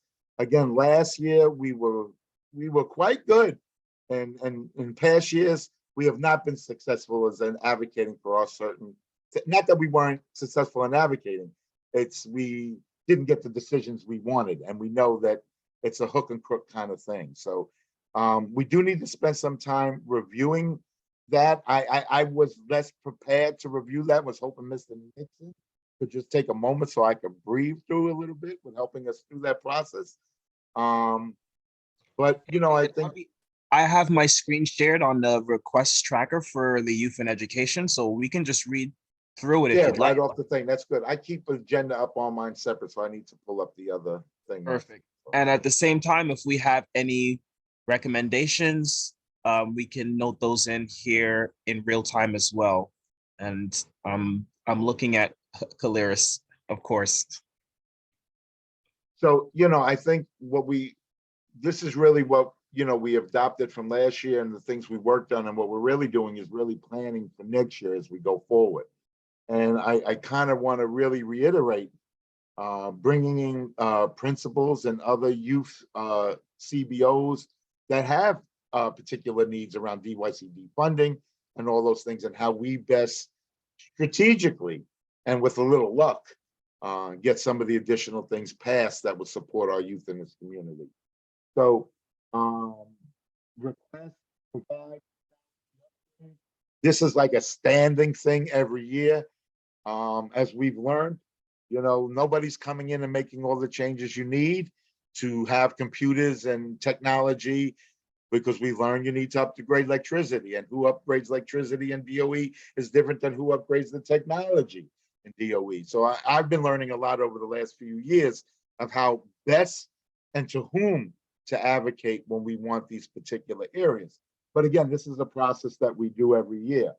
So again, this particular request was funded for this particular school. Before, we used to put every school, and then they would say it's too big and not do it.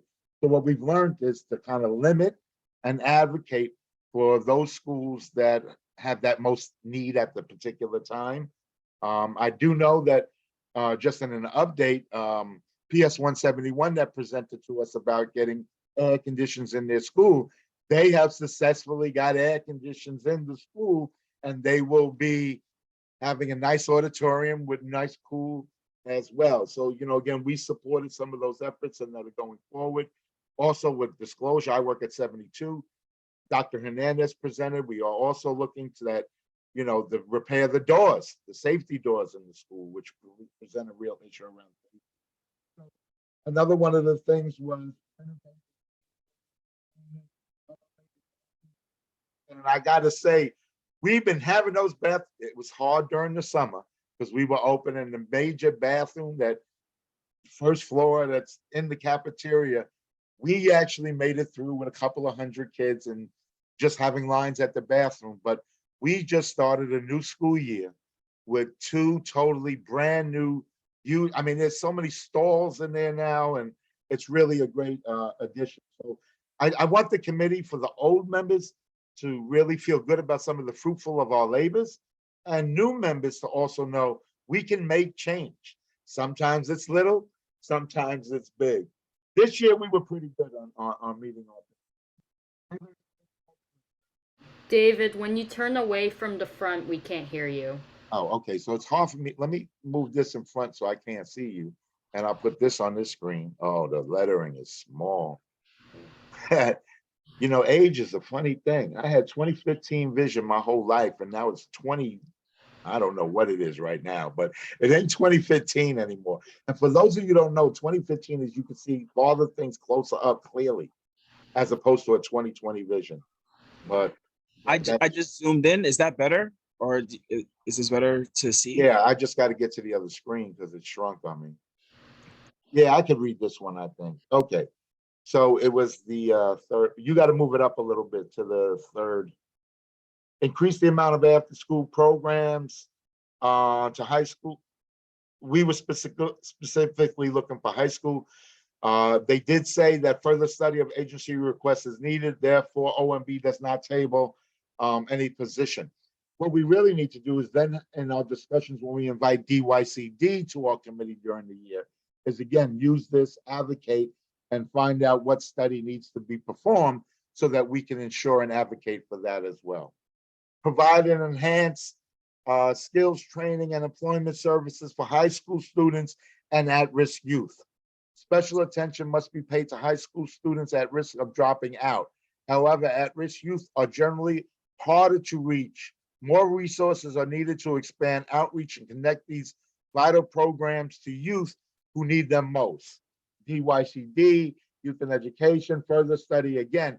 And I think somebody mentioned earlier, when does adolescence begin and end? And I think most of these programs only go to 24, but if you're 26, some of these may not be available. And I think in lieu of adolescence really being defined into late 20s at this point, and that with COVID, that we should really look to expanding the age on some of these programs, as opposed to maybe asking for additional. And again, is this something we want to advocate more? And this addresses the need around education part of our committee. So another area was provide or expand or enhance the out-of-school youth programming for job training to expand. So many of us know of the summer youth programs, the SYEP. During the school year, they also run a program through that same initiative of SYEP called the Work, Learn, and Grow. But where an agency may have 3,000, 2,000 slots during SYEP, Work, Learn, and Grow may have 30 slots, 100, or maybe 200. So proportionately, while we do recognize and support kids during the school year, summer, we need to really advocate that more of that time is spent and advocate funding, that we have more Work, Learn, and Grow programs or more slots for youth to go. Provide enhanced funding for childcare and Head Start programs. In lieu of the administration's push for pre-K for all, there is a gap in servicing during the hours of 3 to 6 or 3 to 5. So as you know, many of our schools that now provide early childhood program in 3K or pre-K, however, do not provide services for those kids after 3 o'clock. This presents a problem for a mother that may be working and have a kid that's in 4th grade in the same school, is able to go to the after school program where I don't have to pick them up, but I have to pick up my early childhood kid. And the problem with that is, do I have somebody to pick up my kid? Do we make 2 trips to the same school at 3 o'clock and then again at the after school end? So I think, again, this is something we want to continue to really support and work with. And I know, in some of our schools in the community, they directly reached out to me in my role with Children's Aid to ask if we are able to supply after school programming for preschool kids. And not that we wouldn't, and in some cases we used to, depending upon the family circumstances. However, the regulations for early childhood are so different than the regulations for DYCD and DOH and even for DOE. And that's where it presents some of the problems and the licenses that you need and the kind of programming that you have to provide. So again, this is something that they say further investigation is required, but I really think as we're shifting and more pre-K in the schools are being shifted to schools from CBOs that ran at a later time, that this may be one of those areas we really need to advocate at this point.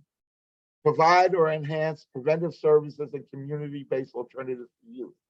Funding should be allocated to enhance services that both prevent violence and provide creative alternatives to incarceration. And again, I think Marco mentioned some of the work we did. Also, there have been in Gina's discussion about the violence in the community and how do we create these safe passages for kids as well. So again, OMB supports the agency's position.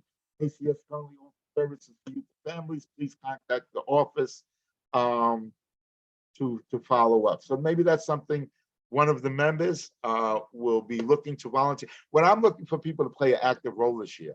So while we go all through these things, it's not for me, Khalid, Angel, and Natasha to sit down and make the decisions. This is an active role where I think, as we've talked about, we need to come together, work together, all take a piece of the puzzle, whether it's advocacy, working on this or working on that, and then really push that agenda item through. Other youth workforce development request, expand, work, learn, and grow, kind of what we talked about, redundant. They say the agency supports this decision. DYCD has increased funding for this area, but they have not increased it for the work, learn, and grow. They increased it for the SYP, the summer program. Expand and enhance English for speakers of other languages. So again, in our community, and Dr. Christie has often presented, and Dr. Claris as well, that we really need to support our learners and our English language learners, and how we best support them in that funding. Again, further study for this request is needed. I mean, you know, I don't know how much more they really need. There's been so much documentation and support, but maybe it's that we have to take more of an active role in advocating. Assign more non-teaching staff to provide social health and other services. Gina touched on this. We've touched upon this in other meetings. Before COVID, we needed to expand our services in these areas. Occupational therapists, all these other things that help support our kids were so needed before. And while we have expanded them, and I see it directly in the school, I'm also hiring a social worker, a full-time and a part-time one, to work in our after school, but also work in the school day with the students of the school. Again, OMB supports the agency, allows this request that's already been funded. And, you know, I always say, where are these additional things when we've talked about today, cutting $400 and something million from a budget? Where, you know, is like a disconnect with some of this, or maybe it's me. And again, I don't think it's indicative of this administration. These things were based on the previous administration that was our mayor at that time. So I hope in the future we can work together and work on the issues and find ways to partner with those and advocate with those and debate with those to see our needs as a community for our children. Other community board facilities and staff requests, providing a baseline to increase, was that us? Increase the PS and OTPS budgets of community boards to support. That's not ours, right? That's not ours. That's not this committee. So, are there any questions? Does anybody have any? You know, I talked a lot. I thought I would just ramble quick and try to get through it. What's most helpful in this process for members, new members, and for returning members? Y'all need to review this stuff before we come to this space. You need to know it. This is what guides our work.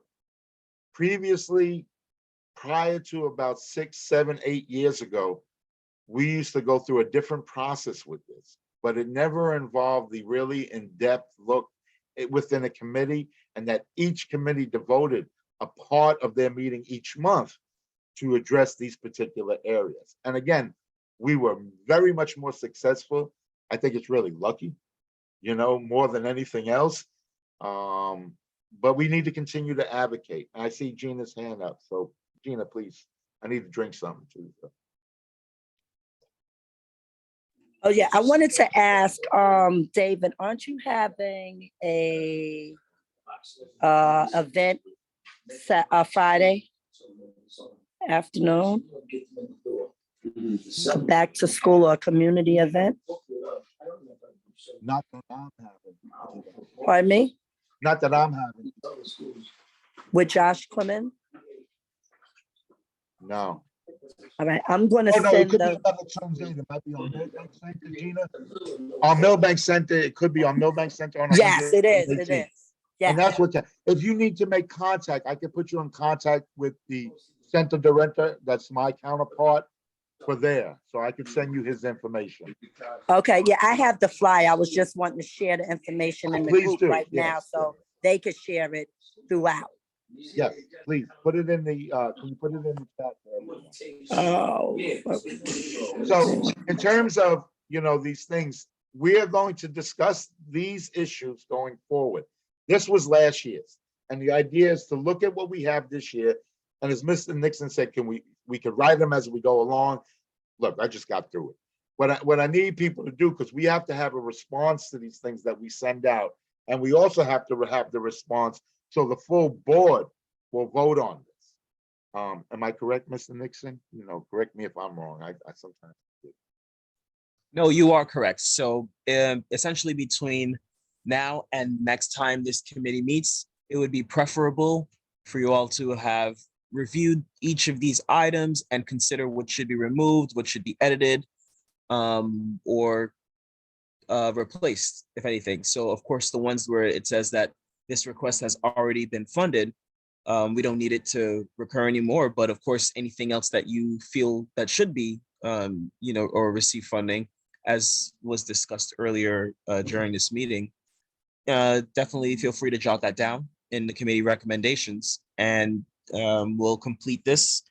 And then, of course, as we meet as a committee the next time in October, you can take a position in saying, okay, these are the requests that we would like to submit for fiscal year 2024. Thank you, Khalid. John, I see your hand up. Thank you, David. I'm really directing this to the new members of the committee.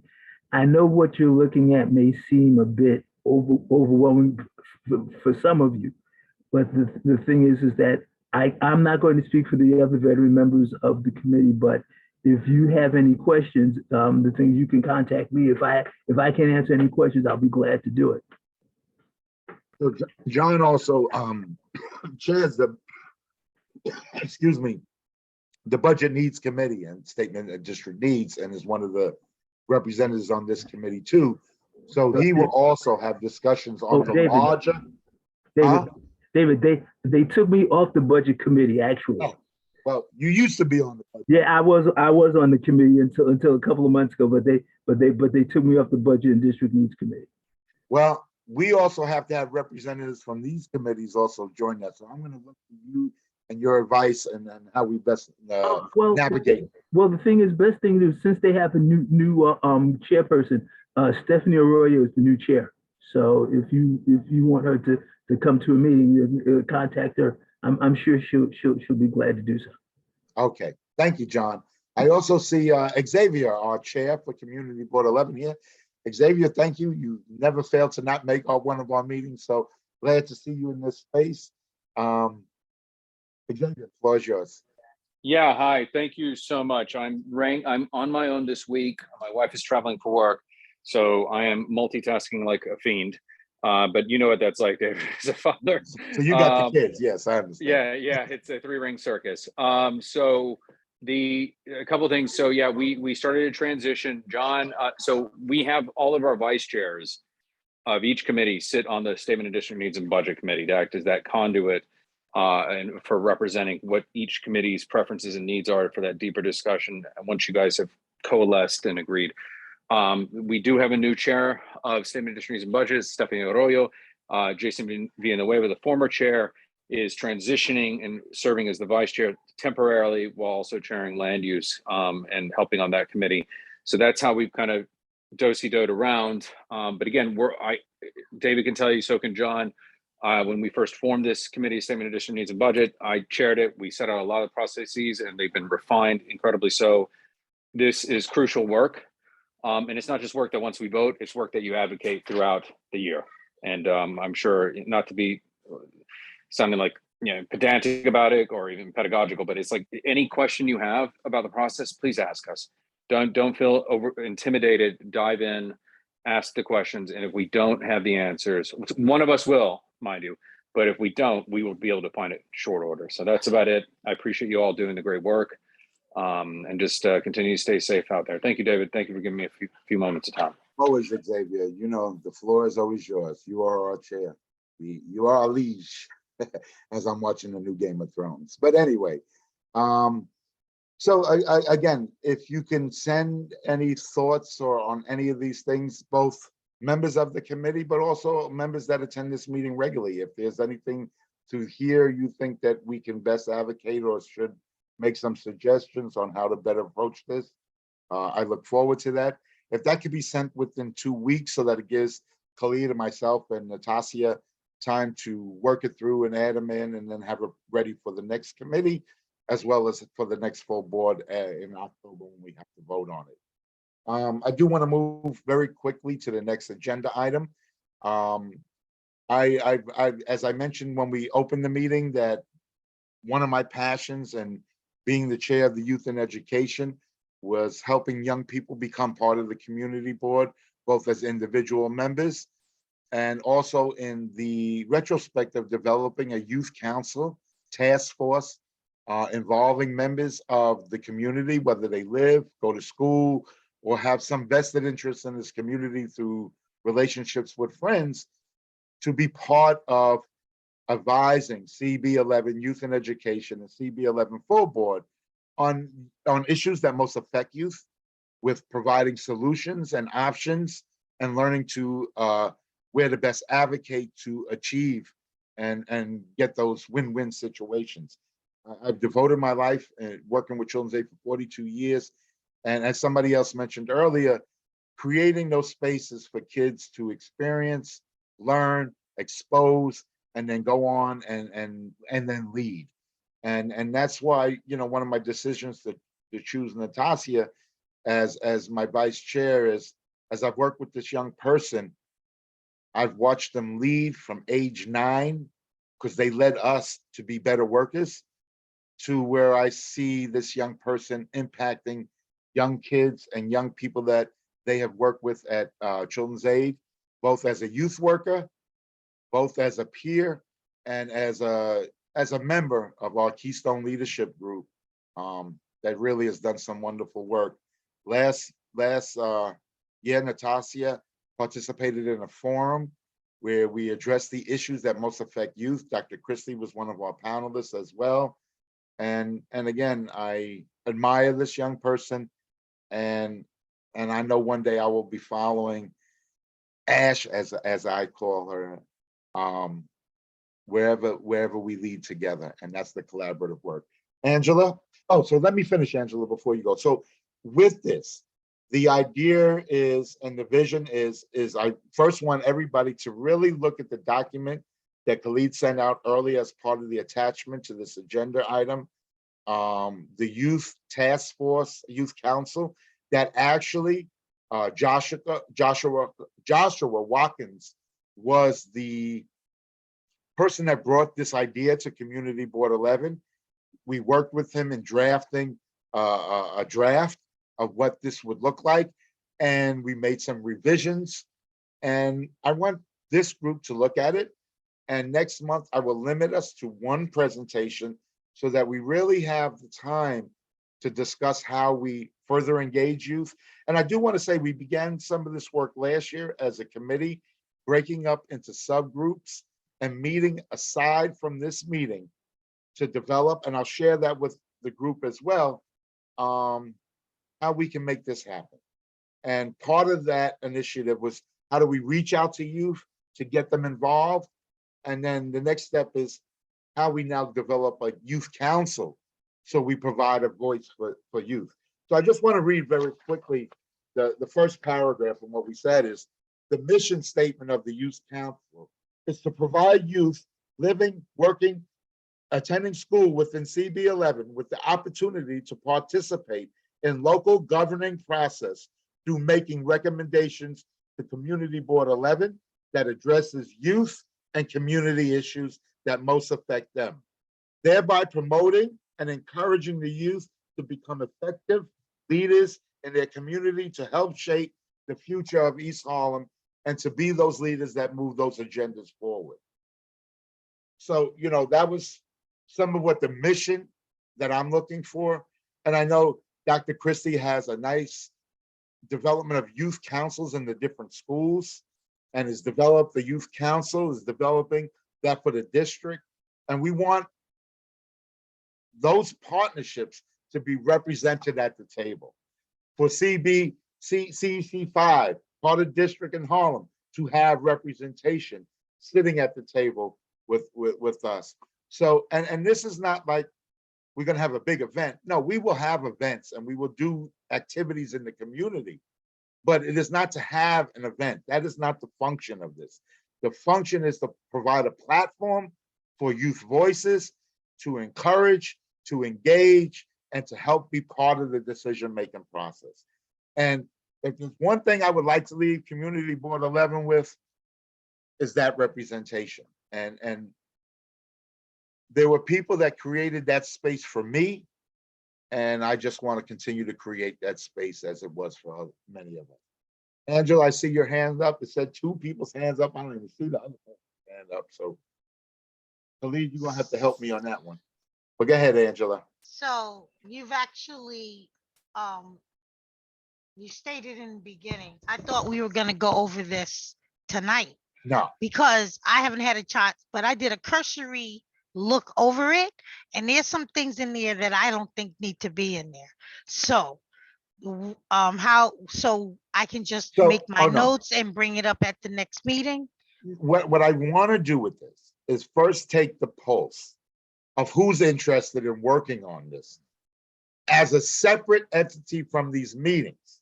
However, if we have 6 members that want to participate in this and be part of meeting in a task force prior to meetings, we then have to be a public meeting and advertise that meeting. So I don't mind being 6, 7 of the whole committee. It means we will be meeting for a longer period, where the beginning of the meeting, before we get to our normal agenda, and we will start earlier, will be around this particular topic. Right? So my idea is that we would meet maybe 5:15 till 6, and this would be a focus of the discussion and the work. And Angela, I know you were with me last year when we had our separate meetings, but those were groups of 3 and 4. So we didn't reach the point that we had to have a public meeting. And I just learned this like a year ago. You know, we met on task force before, it didn't, but if it is half the membership, it is a public meeting, has to be advertised, and has to have, you know, it's like any other meeting we would have as a committee. It becomes more of a committee meeting than task force. And that's fine. So what I would need to know is, one, everybody needs to read this. And if there are some suggestions that you want to make, to throw at me right now. So again, you know, part of this, for reasons that I'll get not into, when we first began this, it died.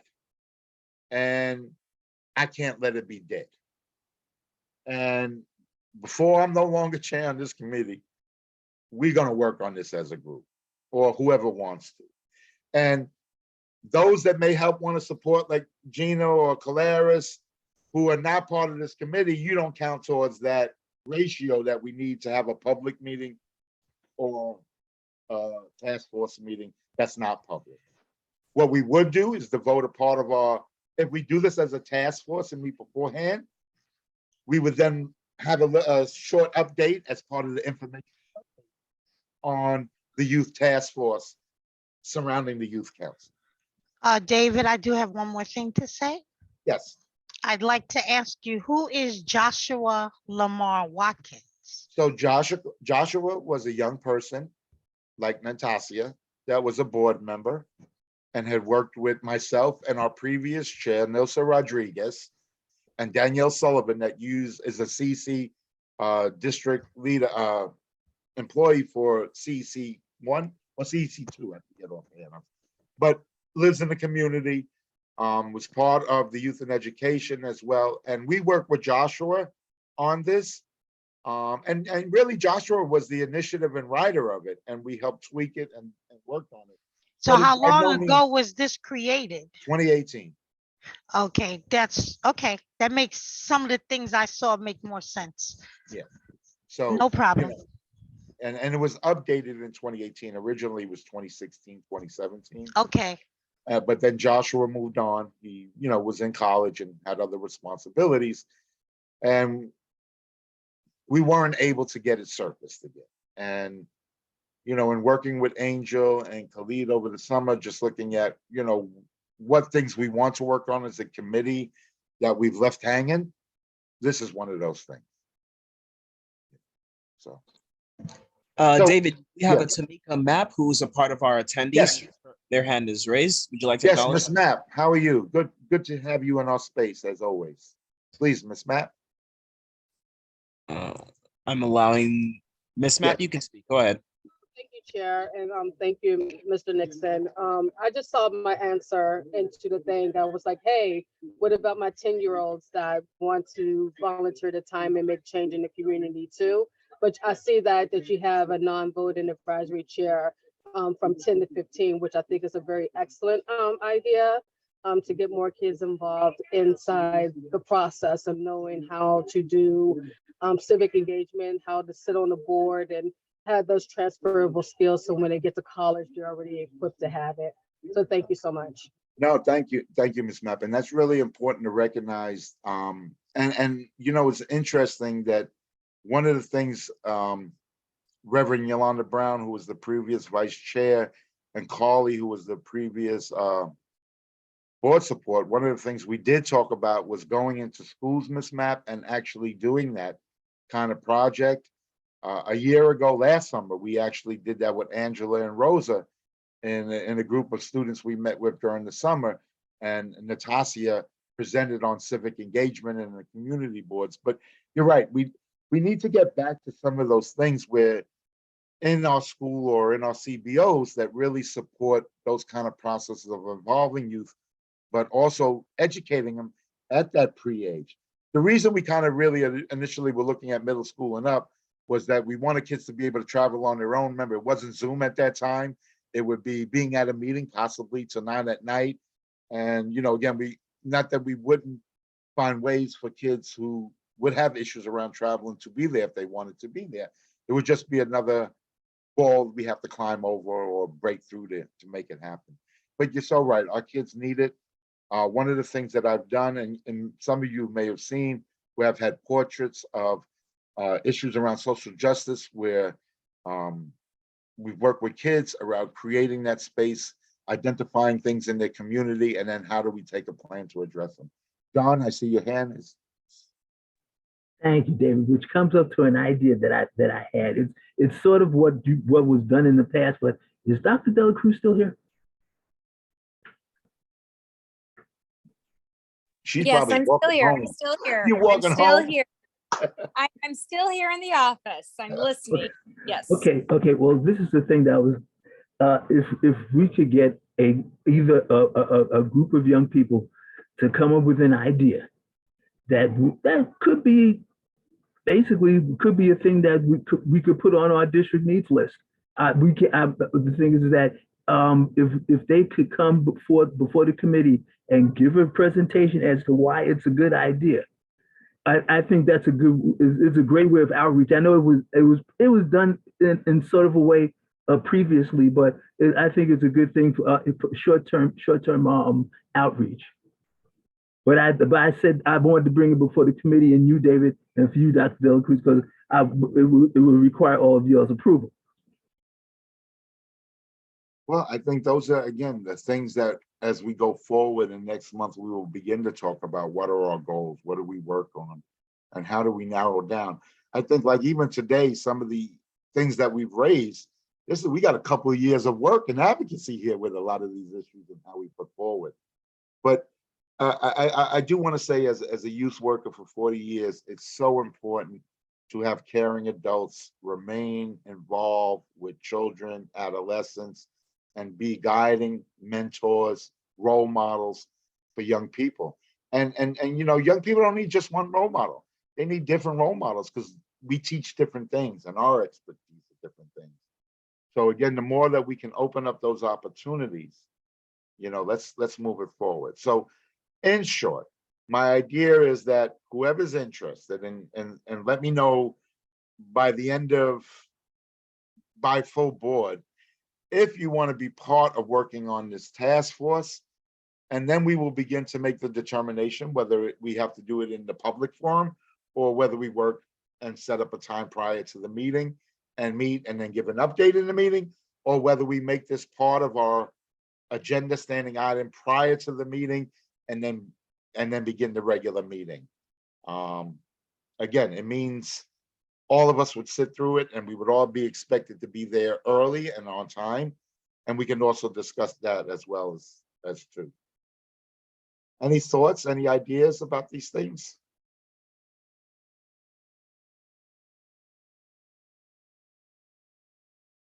No thoughts? Send me your names. It is late. I have to be to school early tomorrow morning at that school bright and early. I think this was a wonderful meeting. I really do appreciate all the contributions of all the people that presented, all the updates.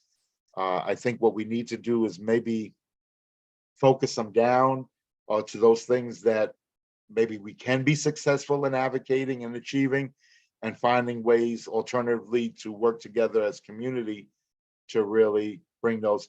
And how do we involve youth in the process? And one of the things, me and Rep. Brown also talked about, and it was like that a little later on vision, is how do we incorporate more seniors in the process around education and what role they can play in modeling and role modeling for our younger youth in the community as well. So I really want to thank everybody again for tonight. If there are no standing things that we have to kind of put out there before we go, again, I want to thank many of the members that have been with us in the committee for many years. I want to thank the new members.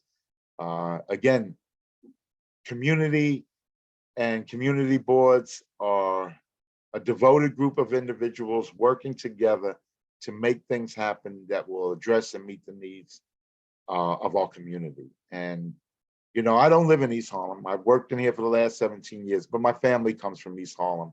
My mother's family migrated to East Harlem from Italy and Puerto Rico, and I'm committed. And now I know and understand the love my mother had for her community that she grew up in, that I've now experienced for the last 17 years. And thank you, everybody. Thank you for being here tonight. And I look forward to us working forward. Please send me any ideas for both the Youth Task Force, Youth Council, and any ideas around the budget needs, which is really important because I'd like to get that done as quick as possible so that we have it ready and can give it out to members before the meeting and not see it for the first time at the meeting, so we can move the discussion a lot quicker. So, and I'll just say, Ash didn't ask the question about the budget needs, so. And I think I might have not offered that information. I already knew about it. Yeah, Good. I already knew. And I no longer have to feel guilty, where I never feel too much guilt anyway. So have a wonderful week, everybody. Look forward. Khalid, we have to do the roll call to end the meeting. And again, thank everybody for their contribution. Really pleasure to be in space tonight. I look forward, if we're live next month, to being live and being in that space. It's a lot easier to do other things when we're live together. So Khalid, I leave it up to you.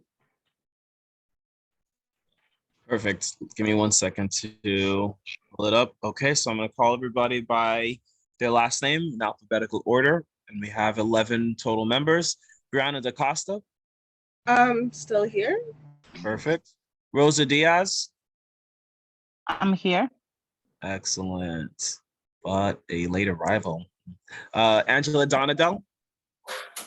Hello, I am still here. Perfect. Thank you very much. David Giordano. I'm here. Yep. John Green. Out. Absent it is. Perfect. I'm just kidding. James Horton. Okay. Claudia Perez. Present. Perfect. Natasha Rodriguez. I'm still here. Perfect. Isaac Scott. Present. Perfect. Russell Schuler. Present. Jason Wu. Absent. Okay, Chair. Those are your members that are recorded as of the ending of this meeting. Thank you all for a wonderful meeting. Thank you, Khalid. We look forward to working with you as well and growing in your role. And have a great month. See everybody at full board. Take care, everybody. All right. Everyone have a good night. As well. Thank you so much.